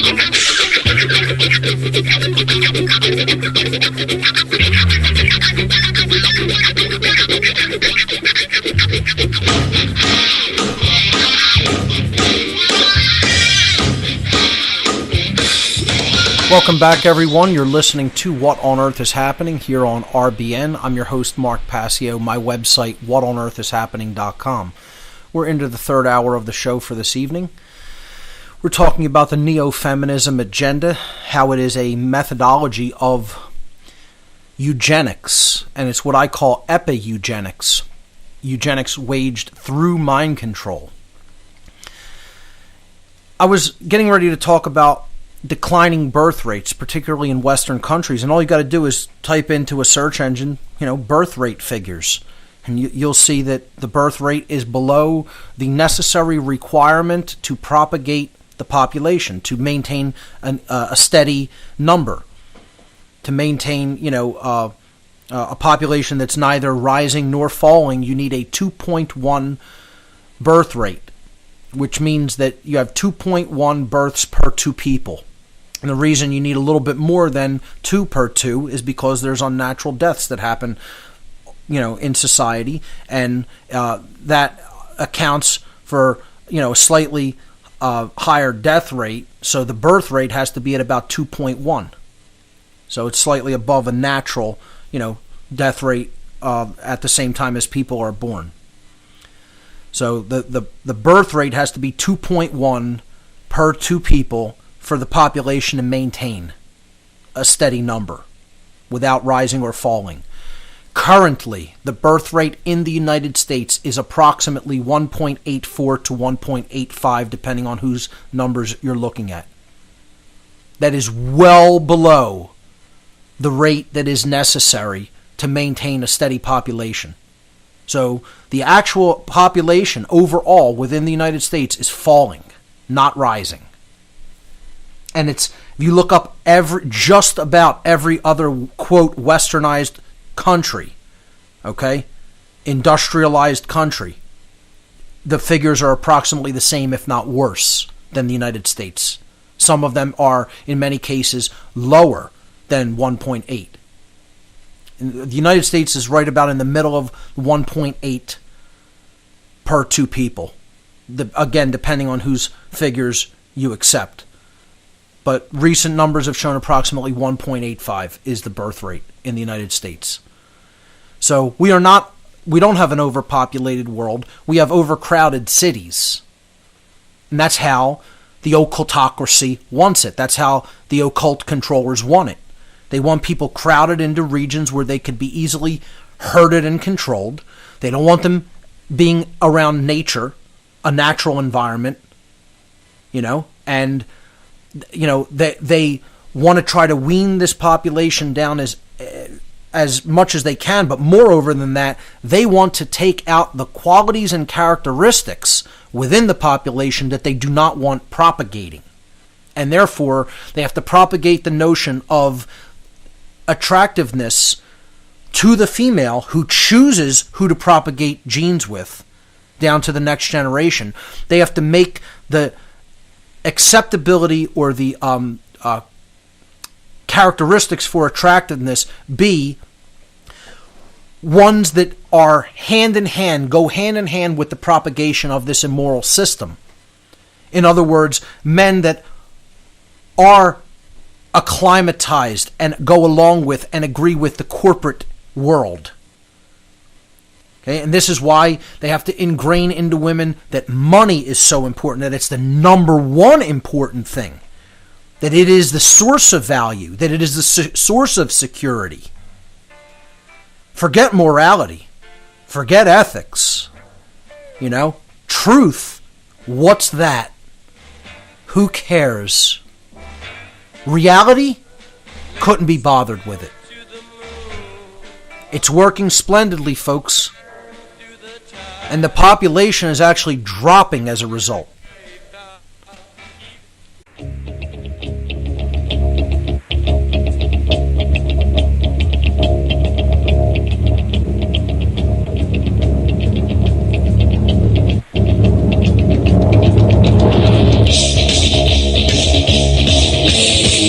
Welcome back, everyone. You're listening to What on Earth is Happening here on RBN.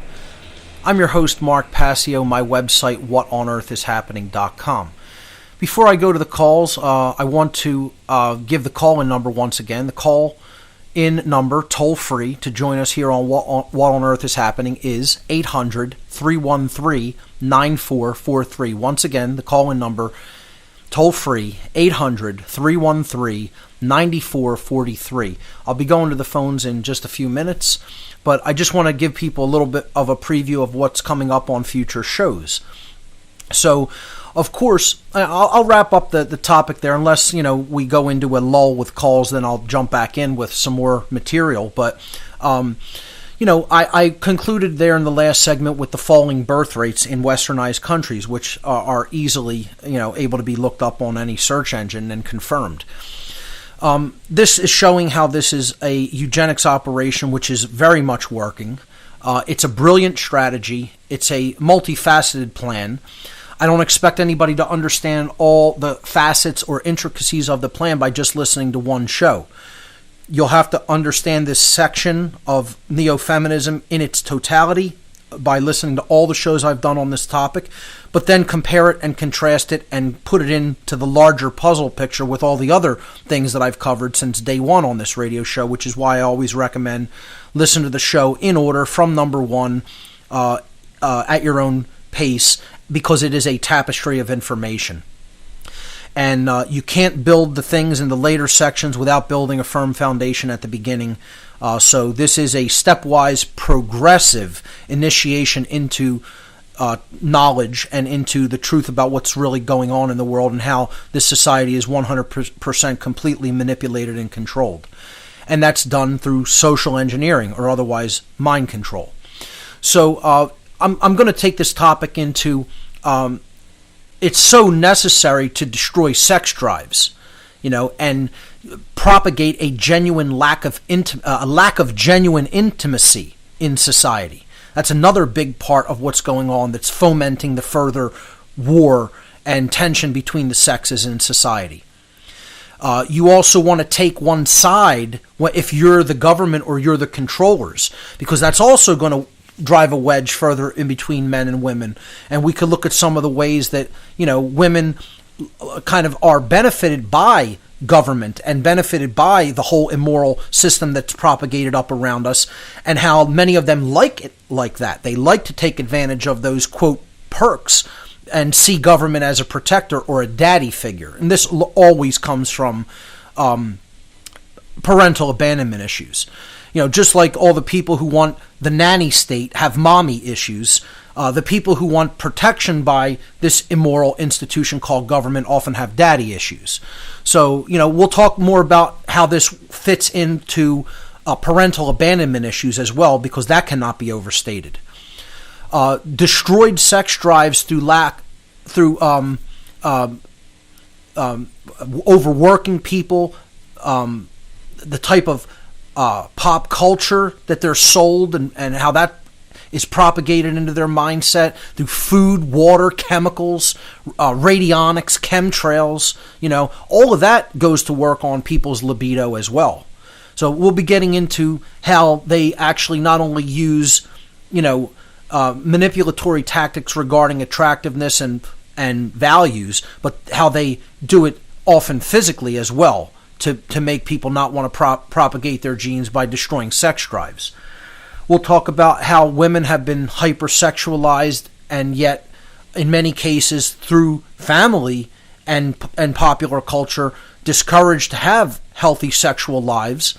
I'm going to get into sex being used for manipulation, social media's role in the further dividing of men and women, because people can't see how that's going on in many cases. They think it's, made people more social and brought people closer together, when in fact it's actually driven quite a wedge between people. And we'll talk about men's reactionary movements toward what has been done and how women have been conditioned in our society, and men's reaction to that.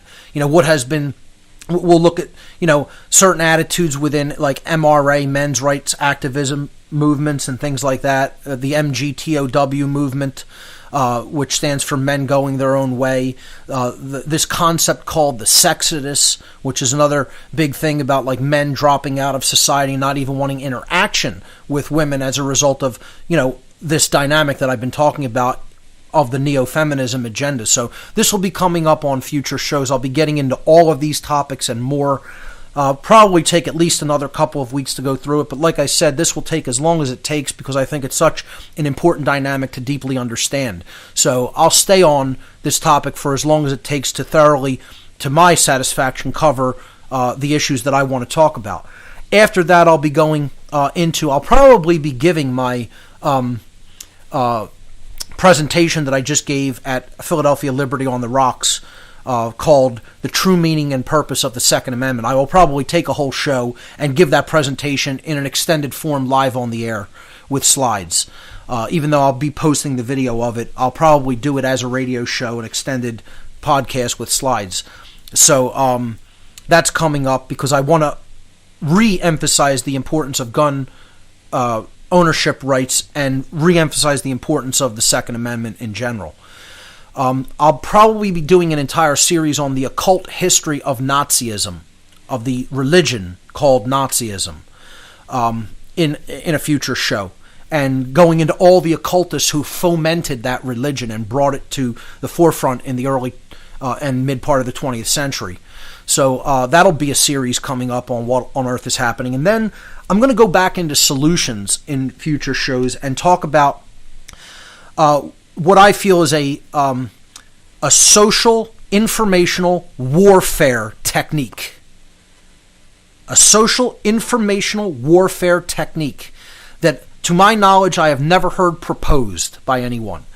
And I have a name for it. I call it Maven targeting. Maven targeting. I'm going to try to make this popular. I'm going to try to spread this to as many people that have the capacity to understand what it is and how it might work in society.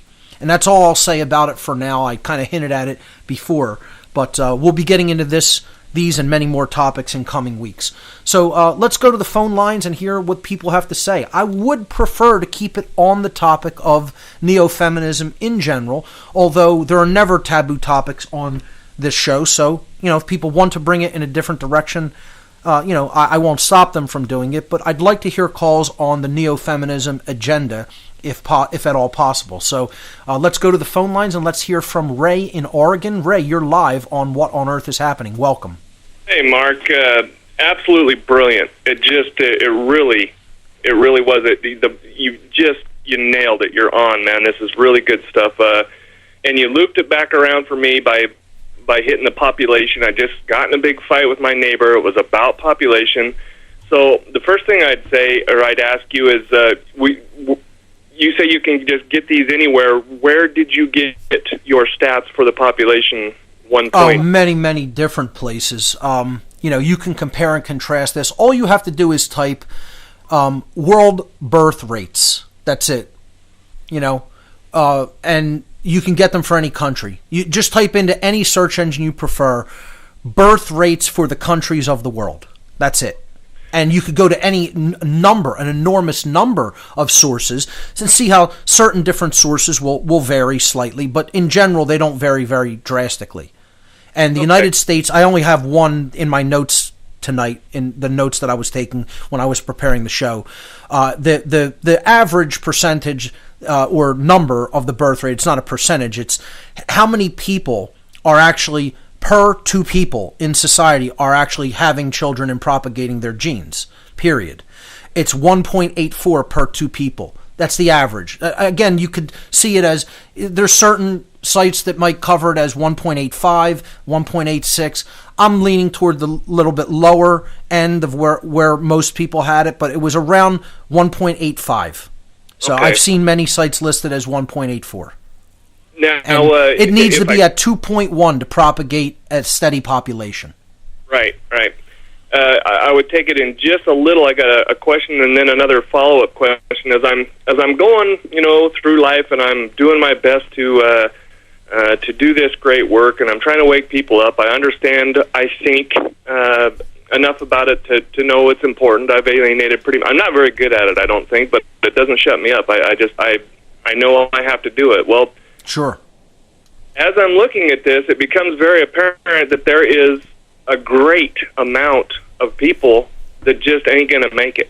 They're calcified, they're hardened, Yep. They have no spiritual, place to even touch down. And those people will mentally wake up in a concentration camp. That's the level of suffering that will be required, unfortunately, Ray. Ray, stay with me. I'll hold you over into the next section. Ladies and gentlemen, you're listening to What on Earth is Happening. We'll be right back.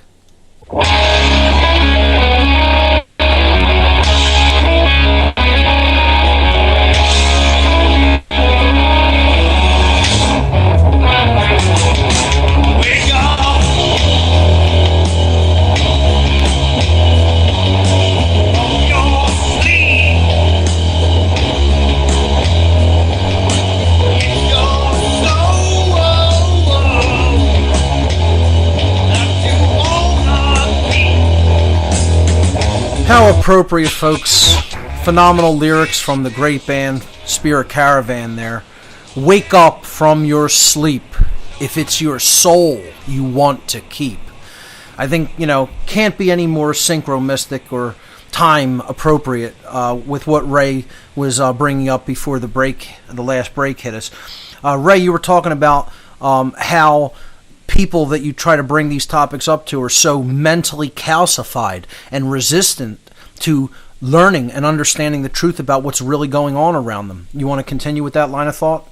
They will fight you to the death, won't they? I thought my neighbor went in his house to get a gun, and I thought he was going to shoot me. And all we were talking about was population, but my bigger question on this is, okay, so the people that finally do wake up in the concentration camps, the ones that don't, when they die, where do you think their next wheel of pain is going to be? Do you think it's on the Earth, or do you think there's other planets? Oh, absolutely. Without it, I mean, that if you're asking my belief about that, can I say I know that definitively? No, but my belief is you're not going anywhere. Anywhere. You're going to stay here till the lesson is understood deeply. And, it'll take as long as it takes, as I say.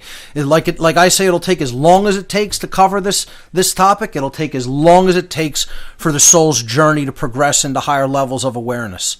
And it may not, that'll happen for as long as the Earth is here. Right. Who knows? I mean, if we really, really go overboard and do something destructive to the Earth to affect its ability to carry life, I don't know if we'll go so far as to actually physically destroy the planet, but I think we could do something to the atmosphere and the land and water that makes it toxic enough that we won't be able to live on it, and then this species will go away. But I think spiritually, the beings, the souls, will still go to some place that can carry life and will have similar circumstances so that they have to learn the same lesson. You're not escaping the lessons because the lesson is embedded into the fabric of creation. You know, it's the will of creation to move consciousness to higher and higher levels. That's the will of creation. That's the syntropic force that is driving everything ultimately in consciousness. And it counteracts and moves against to act as a sharpening grinding stone, if you will, of that blade, the force called entropy, okay? Or the chaotic force, the force that wants to hold that progress of real evolutionary development in consciousness back. And it gives it something to essentially work against. Unfortunately, the people that you're referring to have just been caught up in that chaotic entropic force, that force of entropy, that force of dissolution, the moral decay, the total ignorance, the apathy, the laziness, the cowardice, etc. And they're just swept along by that current. They're not engaging the will. And they're not engaging the will because they don't have enough care and they don't have enough knowledge. And those are the only forces that absolutely must be developed in order to create positive, real change and to change the actual conditions. There are requirements, built-in requirements to changing what the conditions are that we already have. And unless those requirements are met, conditions do not just magically change themselves. So those people do not want to understand that dynamic. Yeah, yes. Yeah. So, Steiner postulates that, and I was going to tie this in with, you've heard of the cult of Saturn, right? Of course, absolutely. The Saturnian cult is one of the aspects of the occultocracy, without any doubt. You Right. see this evidenced all over the place in judiciaries. Judges wear the black robes. The whole education system, you're rewarded in graduation with this black robe and black square. Without any question, the Saturnian symbol is everywhere in advertising. They consider this, one of the gods of the ancient world. Was Saturn. And it generally equates with the disciplinarian, the chaotic principle, this force of entropy as well. Saturn is an adversary, an opposer. It could be equated to the concept of Satan in many cases, but without a doubt, this is the absolute control freak. There's a religion of control freakism, is the way I would put the whole Saturnian priesthood. So without any question, the Saturnian Priest-Class is part of what I refer to as the network of dark occultists, the occultocracy, as I'm going to continue to refer to it in the future, because I personally like that term. That's enough. Now, here's what Steiner says. He says the ones that don't make it in this turn, that do calcify and turn off and will not have anything of it, that is where they go. They go there. So what do you think about where do we go if we've learned our lesson? What's our next step? Do we if I said the word avatar to you, does that mean anything to you?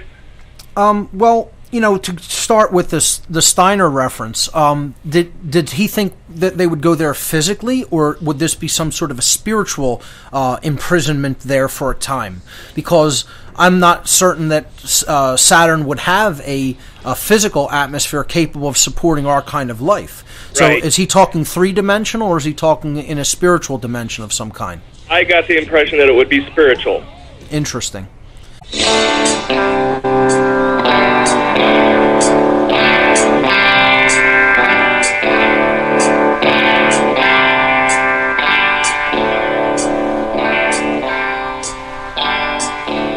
There's a code of silence that we don't dare speak. There's a wall between us and a river so deep. We keep pretending that there's nothing wrong. There's a code of silence and it can't go on. Welcome back, everyone. You're listening to What on Earth is Happening here on RBN. I'm your host, Mark Passio. My website, whatonearthishappening.com. We're taking your calls for the next two segments until the end of the show. Toll-free number to join us. 800-313-9443. I want to thank Ray for his call and bringing up the interesting points that he did. Let's hear from Brandon in Boston. Brandon, you are live on What on Earth is Happening. Welcome. Hey, thank you, Mark. Absolutely. What do you have for us? Can you hear me? Or not? Yes, I can. Okay. I think this is a very important topic. I'm glad that you're dedicating a lot of episodes to it until it becomes resolved, because this is a huge, ginormous topic. I kind of got turned on to this through Michael Testarion's work on the female Illuminati. And what he talked about is the Nephilim and the fallen ones who mated with the women. But what he brings up out of all this literature and mythos is that there was no protest on behalf of the women, right? And so therefore you have this sort of seducing fallen angel type, right? Sure. Sort of literary, environmental consciousness, media, what we call now. Well, in many accounts, they wanted to quote they wanted to breed with the gods because of their capabilities, through their technology and through the influence that they held with the other beings that came here and did what they did to humanity. And many of them, like you looked at, that's a better position to be in than just the lowly, slave species. It's this whole concept that people in a situation of control or slavery will often participate with their enslaver or the system of enslavement that they are actually in, just to have a somewhat more comfortable place within that system of enslavement. Right. Yeah. And it's totally unconscionable, Sure. And that's been proven, he brings up the fact that, why is every country named after a woman, a goddess? Europa, every continent is named after a goddess. Sure. But he also says that they probably had that technology. And I think it was Isaac Asimov who said that technology at some point becomes indistinguishable from magic. From magic. That's right. So it must have been, it could have been some sort of magic that sort of unlocked the mob zone of the tantric zone of the seduction woman, which comes through us through the vampire. Now, in that literary consciousness meme, if you want to say it like that. Well, that's exactly what those allegories are about. The seduction of the woman by the vampire class. This is the class of the occultocracy class, the occult controllers, who are not quite human, quote unquote. They're psychopathic. They have all these resources and capabilities at their disposal, which is almost like magic. And then the women are seduced by that and want to be a part of that whole system when it's actually feeding off of them and everyone else around them. That's a perfect example, the whole vampire allegories. Absolutely, Brandon. Great point. To see how, now, take it one step further, to see how it merges into the Neo-Feminist Agenda. And by the way, I'm loving the terms you're coming up with here, like the occultocracy and yes. It's all good stuff. But the Twilight series. Yes. Now we have vampires who are vegan. Okay, so you have this effeminate vampire. Right. So I think that series, and it's interesting if you like. I hate it, right? But it's interesting to study if you're going to study the children who are exposed to this stuff. And it's like the kind of gothic, gaunt look, the Harry super Potter. thin, right? It's putting this aesthetic out there into society, and this whole gothic type mindset as well is largely about not caring. I was just saying it's become cool not to care. Not to know about what's really going on, not to care, to be seen as somebody who really deeply cares or is emotional and cares about things that are really going on is seen as, what do you want to be like that for? That just leads to stress, and that just leads to, you being disappointed. This whole idea of destroying the heart energy, destroying real care for the suffering of human beings and all beings, that has to be destroyed. And I'd say that's a big part of this whole agenda as well. I mean, that's a part of the whole occult agenda in general, but it plays into the Neo-Feminism agenda as well. Yep. And one more thing, I just from just as my personal experience, okay, with women, their reaction to an awakened man. I mean, I don't call myself awakened, but like on the process of being awakened. Sure, I understand. You know what I mean?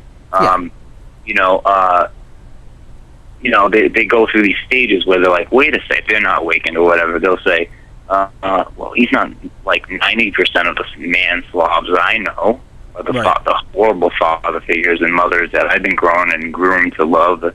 So, A, he must be gay, or B, I'm just going to deny that, And they actually go through the stages of grief, and then they finally come to some kind of acceptance, It's a very fascinating. I don't think anybody, psychologist, has really talked about that. I mean, Carol Gilligan or something like that. It's definitely a very difficult thing for people trying to cultivate any kind of a relationship with the opposite sex if one of the members are, quote unquote, awakened and very aware of what's going on, and the other is not, and is in that uncomfortable state of not really wanting to be awakened, not really wanting to know. And I've seen, relationships either totally broken up over it, or in some cases, the person who is awakened capitulating because they want to stay with that person out of comfort reasons, and deciding, I'm going to tone down my rhetoric, I'm going to tone down my action when it comes to exposing things and speaking the truth. And you know what? That's the worst place to be. The worst place anybody can be, ladies and gentlemen, if you are in a position where you have responsibility to the truth and you shirk it because of the philos or eros form of love. Again, I explained the three different kinds of love before. In the Greek mystery traditions, there were three words that were used to express love or love energy. There was eros, which is romantic love between a man and a woman. Philos, which is familial love, or the love shared between friends and other family members. Okay? Then there was agape, and agape is love for truth, love for all beings, love for justice, love for freedom. In other words, alignment with the will of creation for higher consciousness. That is what agape represented. If someone shirks agape for either eros or philos, meaning romantic or familial or friend kind of love, and they stop engagement in and propagation of truth as a result, in my estimation, that is the worst spiritual place to be in the universe. That's it. Yep. I want to really thank you for your call, Brandon. Phenomenal points that you brought up there. Let's hear from Jim in Connecticut. Jim, you're live on What on Earth is Happening. Welcome to the show. Hi, Mark. Very interesting show. I wasn't aware of some of these things you've been bringing up. I have two questions. First question is do you know what the age range of these male-female attractive studies were? Yes, it was, I believe, and don't hold me to this, but I believe they were conducted from 18 all the way up to like 60 or 65 years of age. So it was a wide swath of people. It was a whole age range of adults. I don't know if they went over the late 60s or not, and again, I don't want to say that definitively, but there were many different studies, so I'm sure some of the age ranges varied, okay? But it was all adult men and women that were part of it, and I would say the age ranges were pretty much all over the board. So it wasn't pinned to young people? No. Females?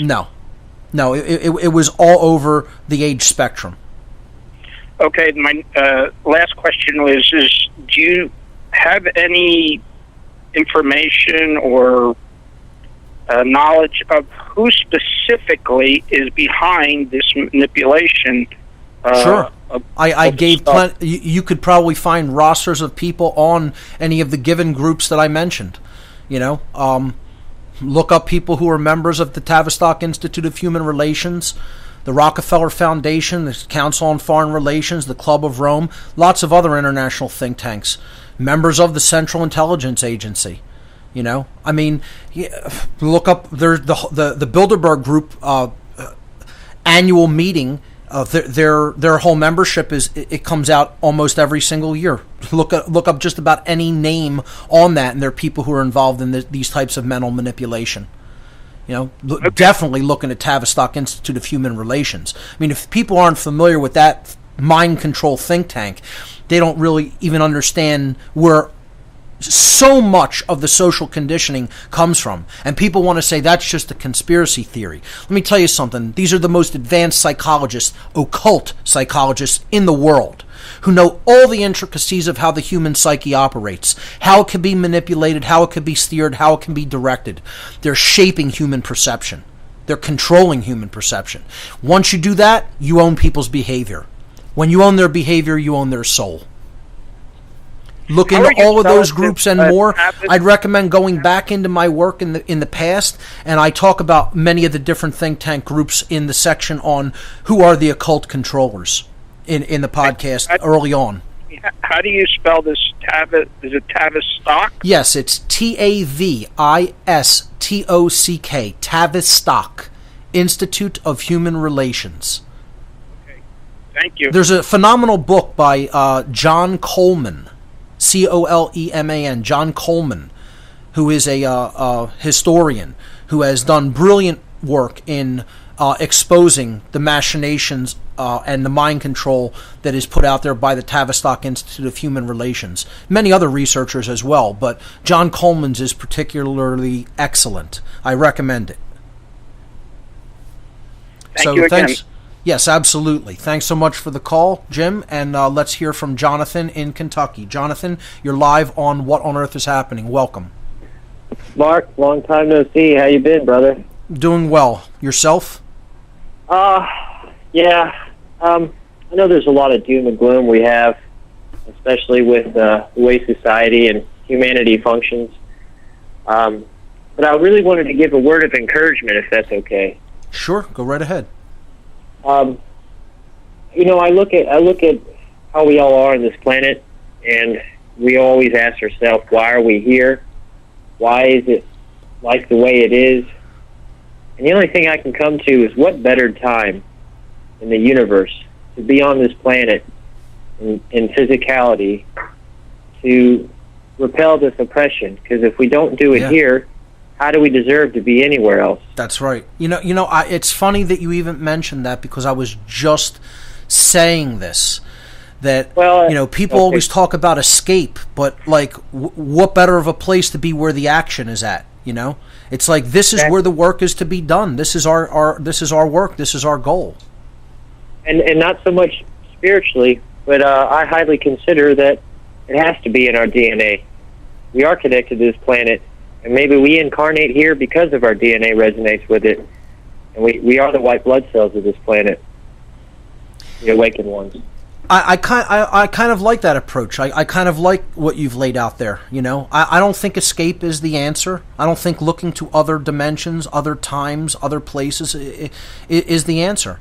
I think we are here for a very specific reason, and that is to accomplish the great work of changing the consciousness of the people of this planet, because I fundamentally know in my DNA, in my soul, in my resonant energy within my being, that the universe abhors slavery.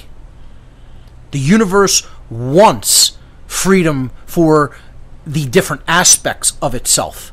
It doesn't want the beings of any particular planet to be enslaved. It wants for us to know the truth and be free as a result. And we do that by understanding the psyche, by understanding the aspects of the self, through self-knowledge, and then through knowledge of the laws of nature, and bring our behaviors into alignment with those laws, so that we can co-create wisely and consciously. And that's what the will of the universe is for us, to learn those things. It doesn't want slavery. It wants to see this condition called the human condition of slavery ended. And that's the work that we are here to do. That is our mission. So, Jonathan, I thank you for those words of encouragement. I think people should take them to heart. Yes, sir. I had one more quick thing to ask, and I'll take it off. Did you like your occulted tactical hat. I did receive it, and thank you. Yes, I loved it. It had the flower of life on the front, and it had the tag Anti-Archon on the back, which I thought was awesome. Yeah, thanks for that gift. I didn't realize that was you who sent that. Yeah, that's fine. If you notice, my last name is from southern Sicily, too, and my family crest, if we're talking about DNA, is a dove or a pigeon with an olive leaf in its mouth. I just wanted to throw that out there. Oh, interesting. Thanks so much. Thanks for letting me know that was you that sent that. Folks, I get great little gifts occasionally sent from listeners that are really very thoughtful and very appropriate as well. So, absolutely. Thanks so much for that, Jonathan, and thanks for the great call.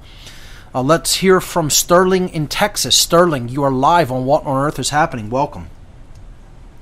Hi, Mark. How are you doing? Doing well. Yourself? I'm great. I just wanted to bring up a few things about going back to parental abandonment.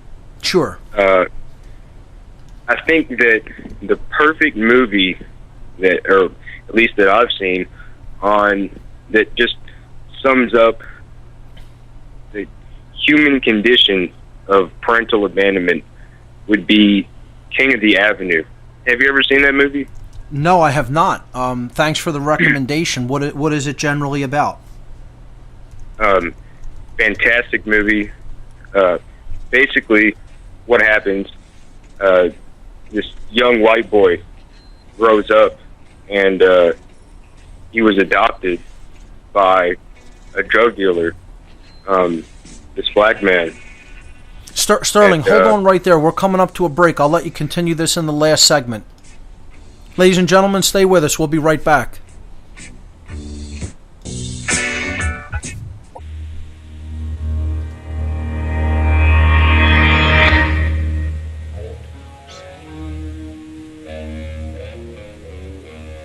See, when they try to show...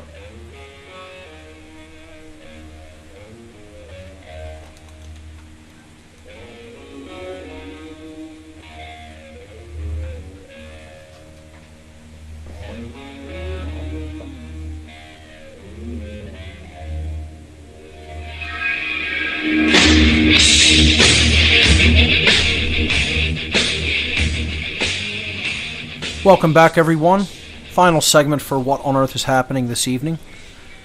We were talking to Sterling in Texas. Sterling, I'll let you continue. Thank you. Well, I'll try to make it quick for the other callers, but basically what happens is the young white boy, he grows up with this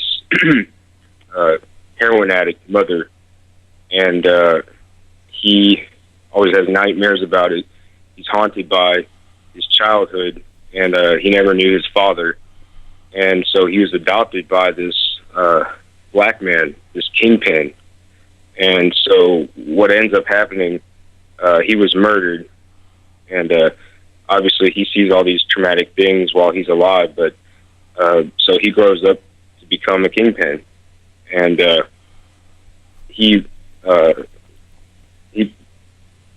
battles in the movie, or he's in conflict in the movie for King of the Avenue is what they call it. I guess just to have control over his region. So this other guy gets the position for King of the Avenue, and he was threatening to kill his family because his father killed his father. Is this making sense? Yes. Okay.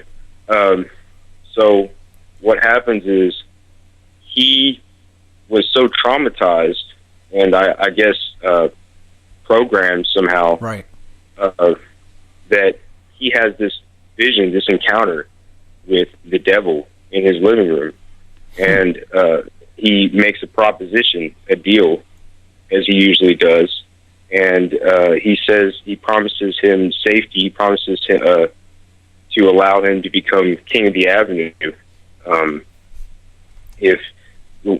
I guess he was basically just saying that he needed him to become the King of the Avenue, and he would have to summon a demon in order to do so.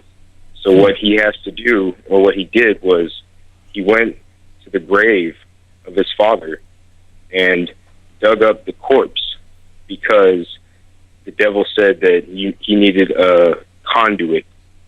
So I guess that means that, like, subconsciously, that that traumatic experience would manifest into, you know, the demon that would possess him. So I mean, it's truly amazing how parental abandonment issues that create trauma are truly reflected and carry energy throughout most people's lives. And because it works at such a subconscious level in many cases, people don't even recognize the power that that kind of trauma has in their lives and don't work to eradicate it because they don't even recognize it. It's like this is going on all over society, both men and women, you know, and this is why we have to call attention to issues like this and understand that in many cases this is driven by unresolved trauma that happens during childhood, and then the behaviors that we're conducting are actually done subconsciously without people even realizing what the real causal factors of those behaviors are. Thanks so much for the call, Sterling. Great points. Good movie to look into. I'll be doing that. That's all the time we have for this issue of What on Earth is Happening, folks. Remember, there are only two mistakes that one can ever make on the path to truth: not starting and not going all the way. Thanks for listening tonight. We'll see you right here next week.